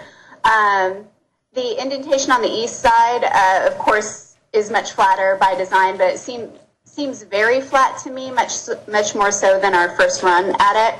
I'd be less concerned about that if I were confident that it would be very, very densely landscaped, whether that's through reassurances on the berm, reassurances elsewhere. I just wanted to make that comment that the indentation concerns me on the east elevation, but of course if it's completely landscaped and very well covered, I could be convinced to be unconcerned about that. Sure. And can we go to the, if you wouldn't mind, we can go to the elevations for that building on A3.3.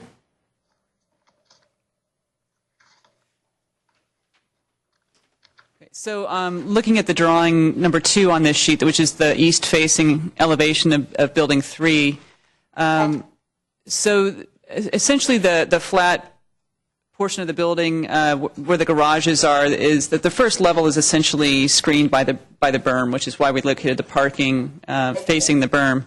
And so we spend a lot of time really on the upper portion of the building to create some height variation and some difference in roof forms, different window patterns, et cetera, to create some interest along the east side of that building, which is, so it's the upper part of the building is what you would see from the east side. So there's less in and out, but there's more up and down, if that makes sense. I see what you mean. Thank you for that, Sherry. And then, let's see. This is Jeff Bird. I just want to make one other comment, just as a bigger background comment. The original PD had buildings in these areas that were actually longer. They've been broken up to be, I believe, other than Building 1, each one is smaller. Building 3, which was the smallest, has become slightly larger, but it was by far the smallest. To bring the scale of these buildings down, we went beyond what the PD had us do, which was 3 stories on top of a podium, and by eliminating the podium, brought the buildings down another 5 feet by eliminating the podium. And the other thing is the change in design also moved the buildings 15 to 18 feet further away from the east side. In the same time, we were reducing them, and we've created these forms. But the prior buildings had similar articulations to them, but again, they were bigger, they were closer, and they were taller, even as consistent with the PD. And Paul can speak more to what happens, maybe when Scott asks his questions about trees, but as you move it further away, and instead of having the trees very close up, you move the trees further away. They're now much larger trees with bigger canopies. And because of what I'll call the parallax effect, because they're closer to you and now 25 feet away from the building instead of 8 feet away, they actually do more screening. Okay, thank you for that, Jeff. That actually really helps. And then I finally have just one more quick comment before we move the conversation to somebody else. Just a clarification on my comments on color in the previous meeting. I wasn't necessarily going for a giant rust-looking choppy color, but I do want to warn against 6 buildings of medium beige. My preference would be closer to off-white than medium beige, much closer to Pacific Hacienda. So I just wanted to make a note of that. And that's it for now. Okay. Ms. Bergman, how about you? I want to go back to the letter from Bob Black, and he speaks about the requirement for the developer to provide 15% of the rental units below market rate. And as I understand it, the city council actually changed that, right, to a different mix, which is 10% affordable, 5% moderate, and 5% at low income. So as far as I know, this is something that is out at this point. That's already been determined and has been set in stone by city council. We're not going to be able to make any changes to that. So I just wanted to respond to that letter. And then the other thing I had was the up to comment about the trees. So when we get into the trees, we can discuss that. Okay. Actually, we could address that now. The actual condition says that if they don't put 70 trees, then the balance of those trees are made available into the neighborhood. So there will be 70 trees, but because of the issues of electrification and so forth, we didn't want to put it to a point where it's like they couldn't fit them, and so the condition of approval says they have to put in 70 trees, up to 70 on the berm, but if there's not room or however that works out, they still have to provide those into that eastern side of the berm area, but it would be into the neighborhood. Okay, thank you.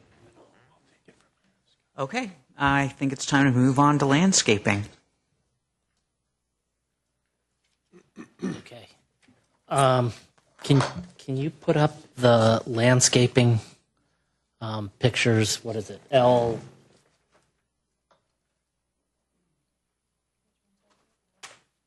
can start with L 2.1.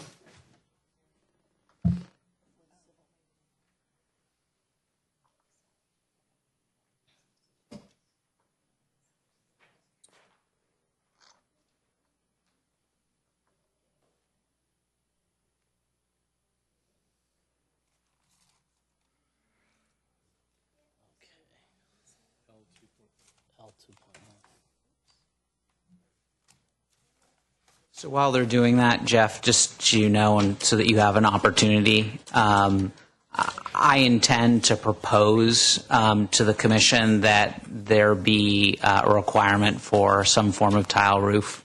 If you want to make another sort of, and you don't have to do it right now, but if you want to think about whether you want to make another pinch to try and convince me not to, I mean, I'd be happy to hear it. I don't want to, come out of the blue with it. It's primarily an aesthetic issue. As I understand, the Pacific Hacienda has it. I think these buildings are designed in such a way that it would look appropriate on these buildings. And I'm not saying they have to be clay or cement. I believe there's also metal whatever. I mean, I'm not going to say that it has to be a particular material. It's a style issue. It's a design issue. But we can take that up again later. And just because I like it doesn't necessarily mean that the rest of the commissioners are going to feel like it's necessary. Since you put that in, I'm going to ask the question: can you put solar panels on tile roofs? That's why I'm asking the question. I don't think you would want to do that. It's theoretically possible, but the way the buildings are designed, there's actually behind the sloped areas of the roofs that you would see are flat areas that would accommodate some equipment. So the idea would be to reduce the visual impact of solar panels should they occur on the roofs. But there is a flat portion of the roof on each of the buildings that would be screened essentially by the sloped roofs. Okay. So let's move on to landscaping. The thing that really struck me the most about the change in landscaping was the significant reduction in the number of trees that are behind each of the buildings. And we look at building 1, which is roughly 200 feet, and we have 2 trees. Now, I understand that we're going to put trees on the berm. We've had trees on the berm. Unfortunately, in the past, we left it up to Samtrans to decide what those trees were, and they gave us the ugliest looking trees that you could possibly imagine. They are no more than 4 feet tall, and they look like a Charlie Brown Christmas tree at best. And so there's got to be something done as far as determining what types of trees go on the berm, okay, as well as the concern about the fact that at some point all of those trees may disappear due to electrification. I'm not sure whether they can put trees in there based on the draft EIR for electrification, and we actually have. Let's scan through this. These L2.1. So behind building 2, there's 3, maybe 4 trees. If you go to L2.2, there's 2 trees behind building 3. Again, building 2 is 300 feet long, and there's maybe 4 trees. Building 3 is 200 feet long. There's 2 trees. Building 4 is 300 feet long, and it has 3 trees. And we know from the electrification, and I'll show you that in a minute, that all of these redwood trees along the back, they're all going. So let's go to Building 5. Building 5, all of these trees behind Building 5 are going, the redwoods. So that leaves 2 behind Building 5, none behind Building 6. Can we go to 2.4? None behind Building 7. That may be acceptable, but we have 6 behind Building 8. We also know from the electrification draft EIR that all of the redwoods and all of the poplar trees are all disappearing.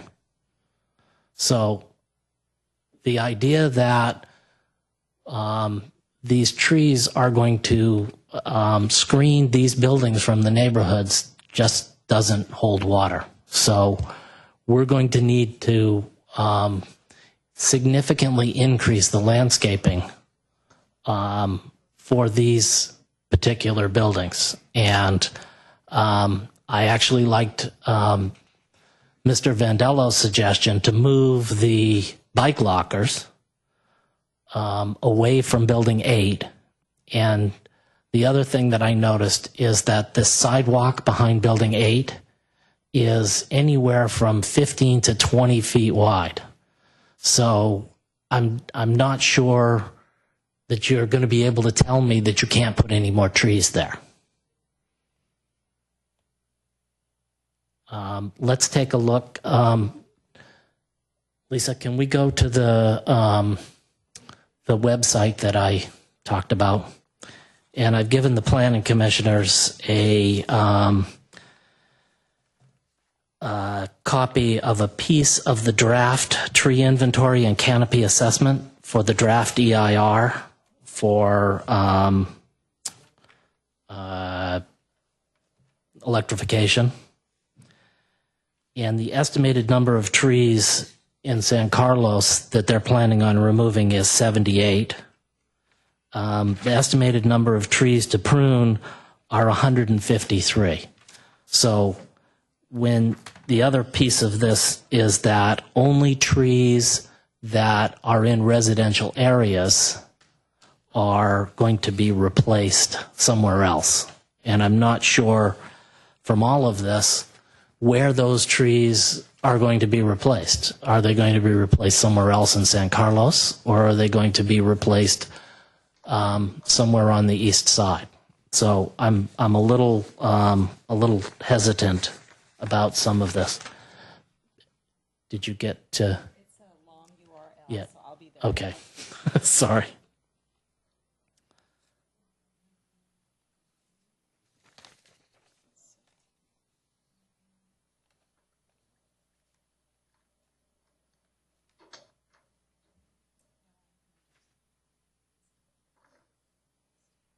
Do you have other, I mean, is that cover it, basically, the trees behind the buildings? Or is there something else while they're bringing up the website?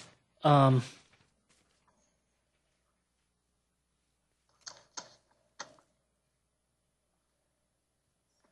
it's really the trees behind the buildings. Well, the website is being, I mean, are you looking for a response from the applicant, or? I'm talking partly to the applicant. I'm talking partly to the other planning commissioners because. Perhaps I can make a clarification on a comment earlier at this point. Okay. That leads into this conversation. Okay. I don't think I was clear earlier when I mentioned my concerns with the east side indentations, because I initially started talking about Building 3 on the west-facing elevation. My concerns indentation-wise or depth articulation-wise were really more with Building 4, 5, and 6 on the east side.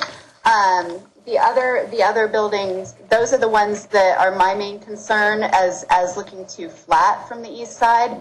Though I do appreciate Jeff's comments, I'm interested to see to hear how the conversation continues around landscaping as it applies particularly to those buildings. Thank you.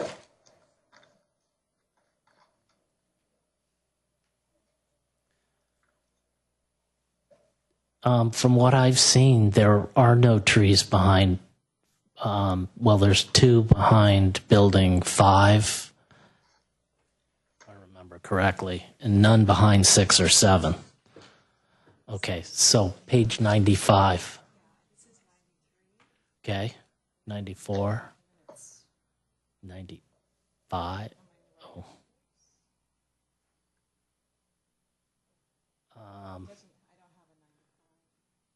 It should be. No, you should, if you just 2-48, so go back up to A2-45.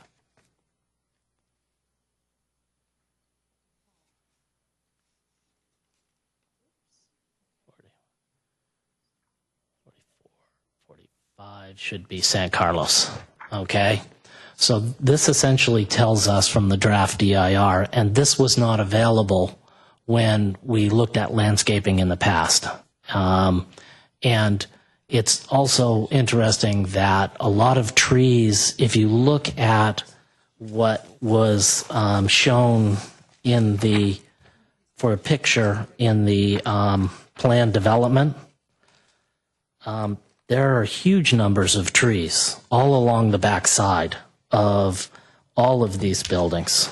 Okay? You know, I look at building 1 and I go 1, 2, 3, 4, 5, 6, 7, 8, 9. There are 10 trees behind building 1 in the original picture, in the original development plan. That's gone down to 2. And there's, 2, 4, 6, there's at least a dozen, if not 15 for building 2, which is 300 feet long. That's gone down to 3 trees. Does the parking prohibit the trees? Is that why there's a reduction? At some point, I probably should answer some of this because you're going to go down each one of them. Here's the thing. Mr. Marsters thinks there's not enough trees, and so one of the things you're doing is using this tree as an innate object that's the same on both plans. It's not. The original plan, we were using mostly pencil trees, skinny, Italian cypress, junipers, calling them all trees now because that's all that would fit in those spaces. Now what we're using they're mostly sycamores on the plan. They're trees that can grow 50 to 60 feet wide and 50 to 60 feet tall. Most of anything that we had in the previous plans would not achieve those kind of heights, certainly not the widths. I'm sorry, can you speak up into the microphone more? I don't think I can. All right. All right. I'm afraid the microphone is going in and out. I have my mouth almost touching it now. I don't know. That's about as loud as, and I can go a little higher volume maybe, but so they're not the same things. It's like using stories in residential versus stories in commercial. They mean something completely different. So while you're correct in the quantities, mostly there's 3 trees behind building 1, but okay. There's definitely fewer trees in this plan, but they're as we said before, they all have they have wide planting spaces that they're in, and they are closer to you, the viewer. Looking across, and we never intended, even in the other plan, to completely screen the buildings out. I mean, the people that live here will have views as well. The idea was to break down the mass of the building, so interrupt the building mass. That's what this plan will do as well. We feel that this actually has more chance of working faster because we have more room for these trees to grow, and these trees are trees that can achieve significant height. Behind building 8 are sweet gums on the plan now, which are tall growing, fairly wide growing trees too. Not quite as wide as the sycamores, but they're planted closer together. All along the backs of the buildings, it's rife with utilities. There's fiber optic lines and other communications ducts, and they wind their way around. Unfortunately, they're not straight lines. In one place it's okay, and in another place it's not okay because they sort of do that. So we've tried to find those places that can work. And as we work on the plans, one of our goals is to see if we can get any more trees in, we'll do it. But there's a balance of the surface parking, which is back there now, and which we need to preserve in order to have the correct parking count for the project, as well as the various utilities that are either existing or proposed. For the most part, the utilities that are proposed that can be moved elsewhere have been moved elsewhere, and the plans reflect that. We had storm drain lines in the way. We're moving them out of the way, so they'll be out in the drive aisle so they don't affect where trees are. So that's been the goal. behind Building 8, we had 3 trees on the plan that you were counting from, I think, and there's 6 there now. So that's one place where we actually have more trees, and they're bigger. There are utility issues there as well. The widths that you're talking about, some of which are required to get access to the back of the building, and also there's a significant pedestrian way from where the bus drop-off will be on the south side of Building 8 to allow people to walk in. We're constantly looking for this as well, because it's not, our goal to plant as few trees as possible. There's no mandate there. We're trying to do as much as we possibly can and get the biggest scale we can. So that's been our goal. I still think that we need more than 2 trees behind some of these buildings. I mean, I think that how long is it going to take for these trees to be 50 feet wide? Well, that's putting a 24-inch box tree. It might be 3 feet wide.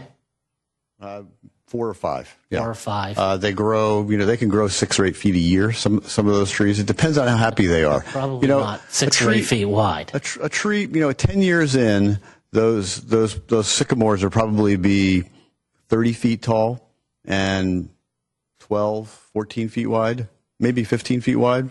Again, this is probably in the wild estimate department. I should let Jeff do it, but it's still wild. It's still an estimate. Maybe in 10 years' time from a 24-inch box. Using your numbers, 10 years down the road, those 2 trees behind Building 1 are going to be a total of 30 feet of the 200 feet of the building. There's 3 trees behind Building 1. Well, there's one that's way off to the side. It's part of your view. Your view is angular. The view is not something. I understand. The view is not an elevational 90-degree view. So I'm talking 200 feet of building face. Okay, if we're going to start talking angular, we're looking at 300 feet or 400 feet for these buildings for the angular views. Okay, so we can add a tree in, but it ends up being the same. As I said, the object was to break up the mass of the buildings, not to screen the buildings completely. So that was our goal. So. A couple other things I want to point out, and maybe Paul will remember, and we also have a rendering of the back side of these buildings that hopefully will get up there soon. There are also smaller scale trees which are on the same scale as the trees that were initially contemplated that occur along the edges of the buildings behind them where the garages are. So they don't show up very well in these images, but when you see some of Sherry's perspectives, you see that there are 2 layers. Now, those are the same. See, those are the same trees that you see here. Those are the same trees that we had there before. We have fewer of those, but more of the bigger trees in those locations. Again, I want to remind you, when we were coming up with the tree planting scheme before, it was based on a 4-story with a podium building. And in that process, that's part of how we came up with this. Look, we can't do everything for everyone, and that's where we came up with we would also add 70 trees that we would pay for, that the city would work with Caltrain and whoever, and the neighborhood group to select and put the place locations. It's not something that we're going to do and say it's only going to be this tree. We're going to pay for them, and the city gets to dictate which trees where. That's the way the condition works. So we largely resolved that issue, and then it also got resolved by dropping the building down that extra story. If you remember, we have 3-story buildings here. We have a 12 to 16 foot berm, which is going to cover a floor and a half if you were up at that elevation. When you're across on the other side, now these buildings, instead of being 170 feet or 160 feet from the sidewalk over on the other side of Hawley, or even further away, they're another 15 feet or 18 feet away, and the buildings again are down. We've brought the height of these buildings down, not only what was requested, but another 5 feet. We've also moved them away 15 to 18 feet. At some level, I think we're beating a dead horse, because at the last presentation, you're hardly going to see these buildings. I mean, they will be there. They're not intended to be invisible. The conditions of approval didn't require them to be invisible. They are gorgeous buildings. They have lots of layering to them, and we've again brought this landscaping out. We think we've got a much better plan from that aesthetic standpoint, with trees that are on the scale of poplars. I mean, these poplars, when they grow much faster than even Paul says. I mean, we've got buildings that we've built with him with the sycamores, where they are 2002 vintage, so they're 12 years old, and you can't see the buildings anymore because they've grown so big. They grow big and fast here. They like it here. And and we've moved away from all these kinds of trees to those kinds of trees plus the poplars over there. I just looking at your plan here, I see in a very short distance 4 trunks of 4 trees. Okay, this is your rendering here. If you look at the sort of the, no, go back. It was the one that was right up there, right there. I mean, you see trees all the way down, in theory, all along the back there. Okay, the trees aren't there, but essentially where the trunks would be are. So.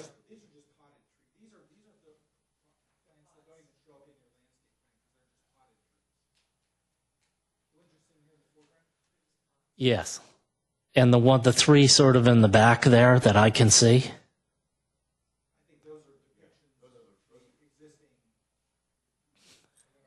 Okay. All I'm saying, yeah, right there. Those trees, yeah. Yeah.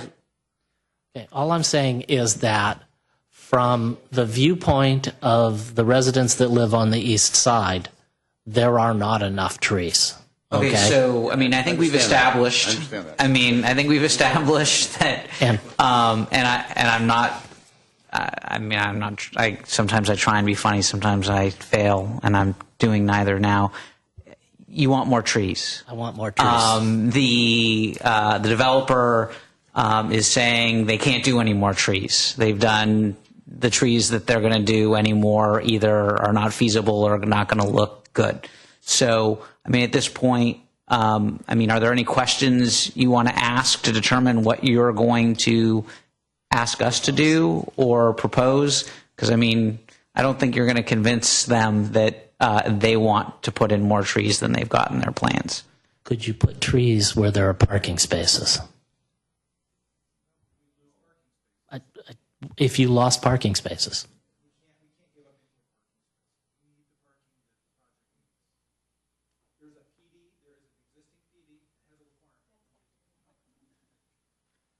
Thank you. I'm sorry. There is a PD. We've designed a plan that fits with the PD.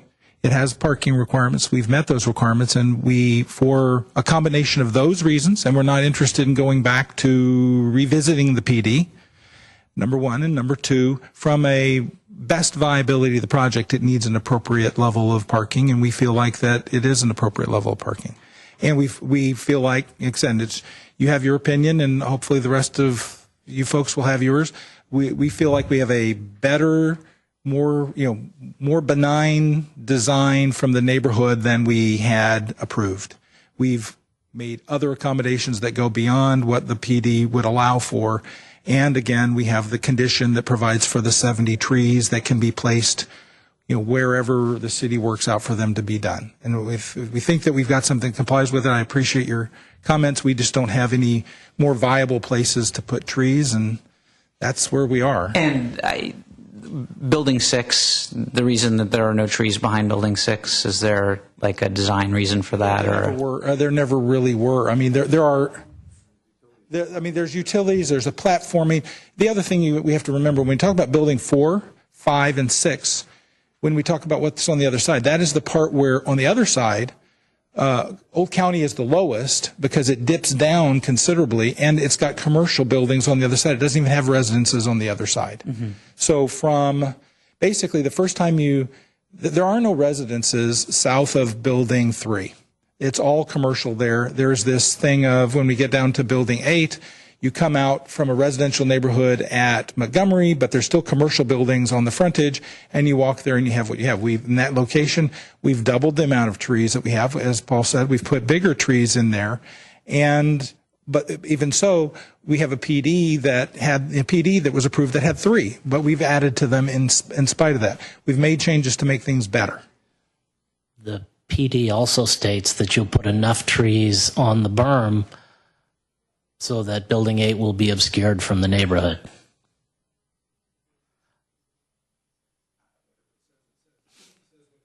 Okay. The problem with all of this is none of those trees may act that are on the berm. And in fact, if you can, do we still have that website? Okay.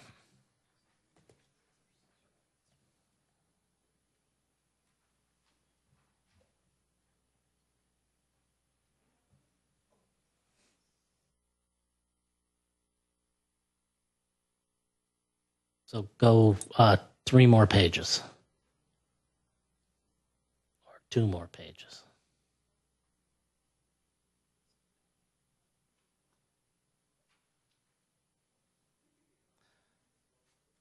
Nope. Yes, this one. So if you look at the top here, this parking lot here is exactly where building 8 is going to be. And these 2 yellow boxes are the trees that were planned to shield the neighborhood from the building. If you read down and you see the yellow lines on all those redwood trees, it says these trees all had trunks in the project area and would require removal. It's 10 feet away from the tracks. The same thing is true of the poplars that sit on the other side. All of those trees will be removed. I understand the PD was approved prior to this information, okay? Based on this information, we need to find a way to put more trees in there, okay? The PD says that essentially the trees will be planted there to shield it from the neighborhood. Could the city take those 70 trees and move them down the berm 5 feet? No, it's 70 trees north of Holly. These are additional trees.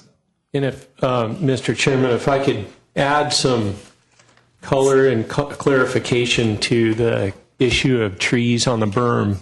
As noted in your packet there, we've included a letter that was sent from Caltrain on October 30th to the Planning Commission. And what it says in there is that what we're looking at on the screen is a worst-case scenario in the environmental impact report. And that's typical for environmental impact reports to say, okay, we may have to tear out all the trees on the berm.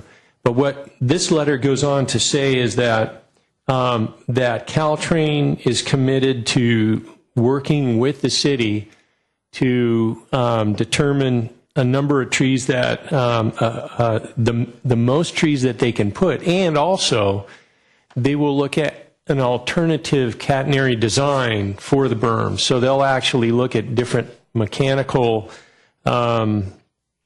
devices so that it would maximize the number of trees on the berm. So I think that what you're seeing in what's up on the screen there and in the EIR, again, is the worst case scenario. We anticipate that there will be trees on the berm, but we don't know how many. So we can anticipate that there will be an extra layer of trees along that berm. Again, we don't know how many, but we've been assured that they will work with us on putting as many as they can there. So I think that's something that you should take into consideration here. In addition, the intent of that neighborhood beautification program condition was to say that, well, okay, so let's say we get 30 or 40 trees on the berm, so the dollar value has to go back into the neighborhood. And the intent of that dollar value was to allow the neighborhood to decide where planting could occur in the neighborhood. And it could potentially occur in the sidewalk area where there aren't trees, or there are trees that aren't doing well. Trees that have not been provided as part of Eastside Connect. So that could go farther north than Eastside Connect, or in the yards of people that live there. So I think there's several layers of trees that will occur or can occur in addition to the development. And I think that needs to be taken into consideration. Okay. So, I think at this point, it's probably motion time. Unless, Jeff, did you have any more comments on the tile situation? Okay, so I think it's probably time for a motion of some kind.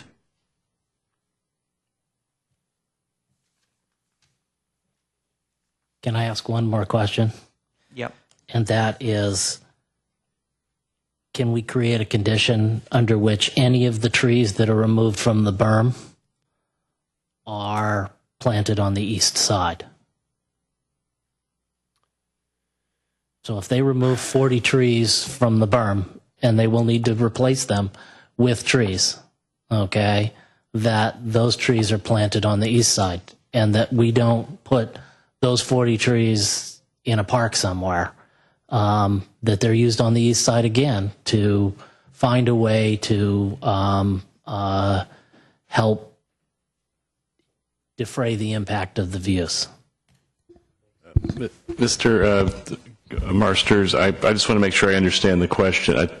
The way I think you're asking is if there are trees that are not feasible to put on the berm, that those extra trees would be planted on the east side. I think that what he's suggesting is that if due to electrification, trees are removed from the berm, that every tree that's removed from the berm, a sister tree is planted on the east side. Well, I think if you read some of the environmental documents in the letter, what Caltrain is proposing as a mitigation for the project, if trees were to be removed, they will replace them pursuant to the city's ordinance, which is a one-for-one replacement. Yeah. It doesn't say where. It's not precisely where, but our ordinance is designed to say the trees are going to be put generally in the location where the tree was removed. I mean, and I think... and you have to also tie it to a design issue. I mean, this is, after all, a design review, so that is something that ended up in the ordinance to have the tree planting and the fund, et cetera, that could extend out there. But I think that'd be possibly argued to be a change in that PD plan. So we really have to talk about how would those plantings act as a design feature, i.e. screening of the design of the buildings, getting rid of bulk and mass, because that's what our design review ordinance is about. So if you could come up with a condition that would talk about those types of things and tie the condition to the screening, I think it's definitely feasible to do. But in the abstract, we'd be relying on the conditions that we already have in the PD and our ordinance that requires one-to-one replacement of trees of a certain size. So if you said something like existing trees that would screen the building masses of the proposed transit village, if those trees are removed, they would need to be replaced in such a way as to additionally screen the massing of the proposed buildings. But if trees are removed off the berm, wouldn't it be the city's responsibility to replace it one for one and not the developer? No, not the developer. Caltrain will need to replace them. What I am saying is that I want to make sure that those trees don't end up, in a park somewhere else in the city, that those trees, if they can't be put back on the berm or somewhere else adjacent to the berm, that they don't end up going somewhere else, that they end up going somewhere on the east side to screen the buildings. Can we make a condition that the community can then decide? Is that something that's possible? That the community have input into that? I think the problem staff is having is that we're talking about a different project. Okay. And so and the PD was designed to address that, and I remember dealing with that pretty extensively, both at the Planning Commission and at the City Council level. So, I think all we can do here today is make sure that any screening that you are imposing as part of this design review is consistent with or is supplemented by what is being done in the other project, but you can't really condition the other project. Right. So, Caltrans would have to replace those trees. It couldn't be That's tied. right. It couldn't be tied to Transit Village, right? Because that's something No. separate. But they've agreed in their documentation to replace the trees 1-to-1. And there may be, and they've agreed to work with the city, so there is some flexibility there. It's just not a project that you have before you tonight. Right. We're talking about the Transit Village design. But it is a factor. I acknowledge that the screening of the trees is important, and the screening of the buildings is important. It's just that the trees you're talking about right now are not part of the project. Because there is a condition in there that additional trees will be planted in the berm if necessary to screen Building 8 from the neighborhood. Right, and we have some ability to influence that. It's just we don't have the. It's already in the PD. I guess is my answer. It's already in the PD, and that's what the city council has decided. It's just now we're on design review, and we have to. If we're going to do design review, it's really this project, and we can't change the PD. If I could make a suggestion, that is the condition. We don't yet know exactly what the tree removal will be for Building 8. Building 8 is most likely to be built not as part of the first phase, but a little later on. As soon as you can get to it.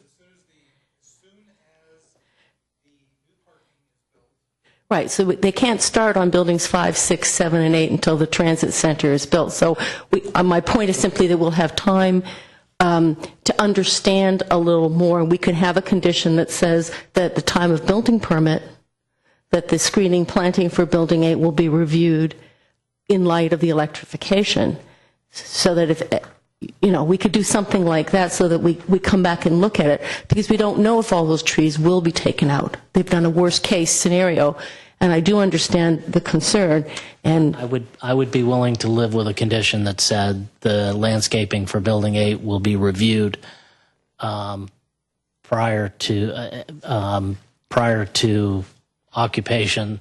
Well, it should be prior to issuance of building permit. Prior to issuance of So we can then look at any adjustments that need to be made for the tree removal related to electrification. Because the EIR for electrification is supposed to be out within the next year.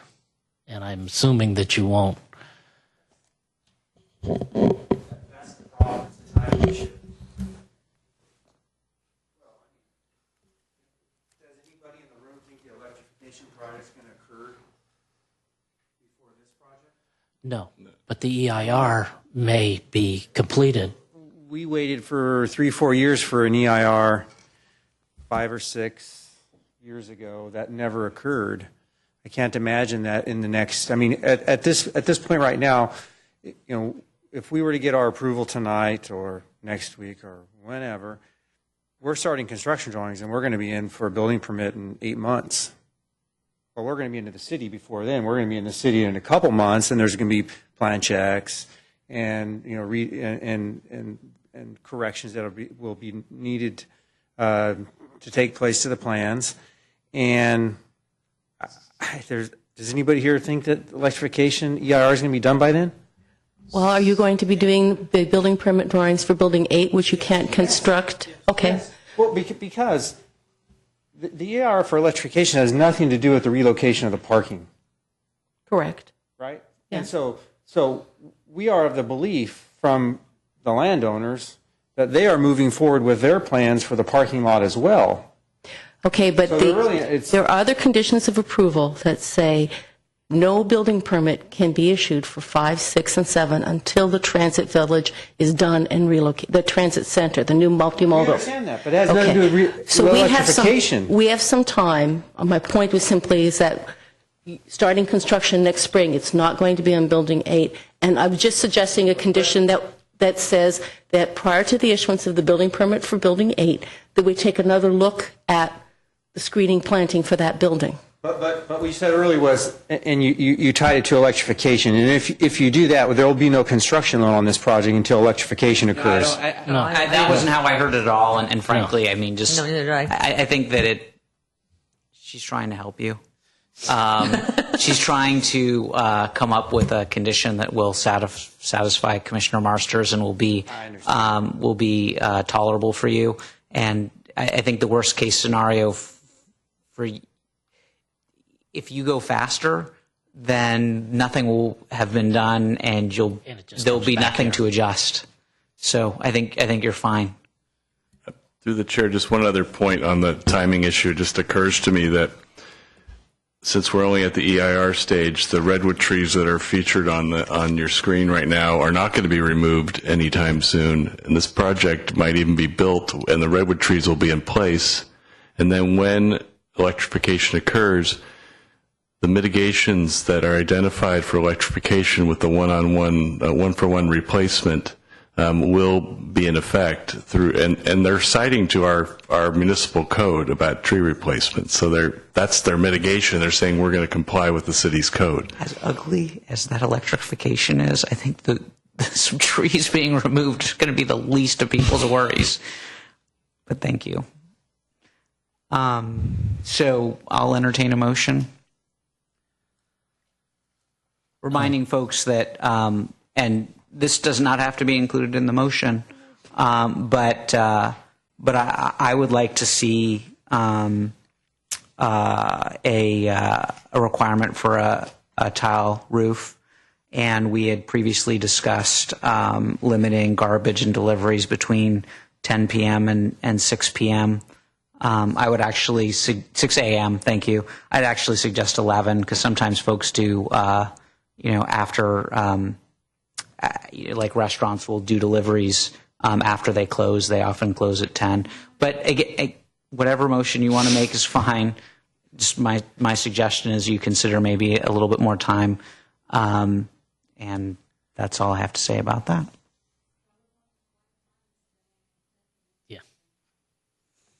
Okay. I move that the Planning Commission adopt a resolution approving the design review for the mixed-use project and the Transit Village plan development subject to the conditions and findings set in the resolutions, including the use of tile roofing and adopting no deliveries or trash removal between the hours 11 p.m. and 6 a.m. Did you have another one? And the review of the landscape plan. And the review of the landscape plan for building 8 at the time of building permit. And just to note that this also includes the revised mitigation measure on noise that was included in the supplemental staff report that came in today, the one in response to Mr. Crabb's concern about sound walls. And it includes the revised, what's the revised word? Mitigation, noise mitigation. Mm-hmm. Second.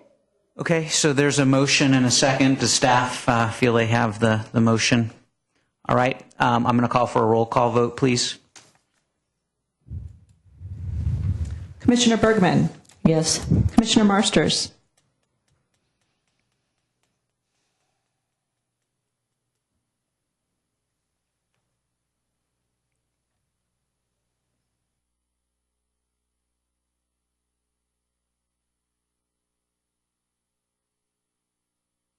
Yes. Commissioner Harper Pedersen. Yes. Chair Silberman. Yes. Okay, that concludes this matter. I have lost my agenda.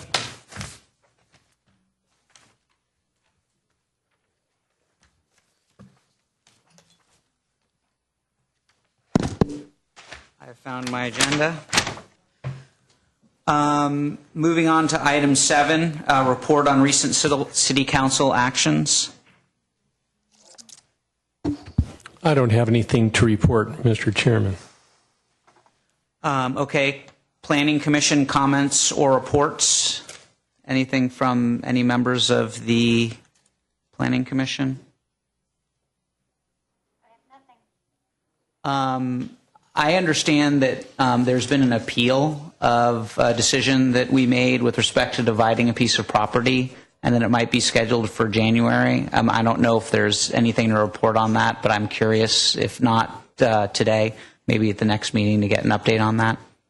Sure. And you are correct about the date. That would be heard in January. Okay, thank you. Any correspondence? None other than was provided on the dais and that you received earlier via email. Okay. And planning staff comments, reports, and updates of current projects?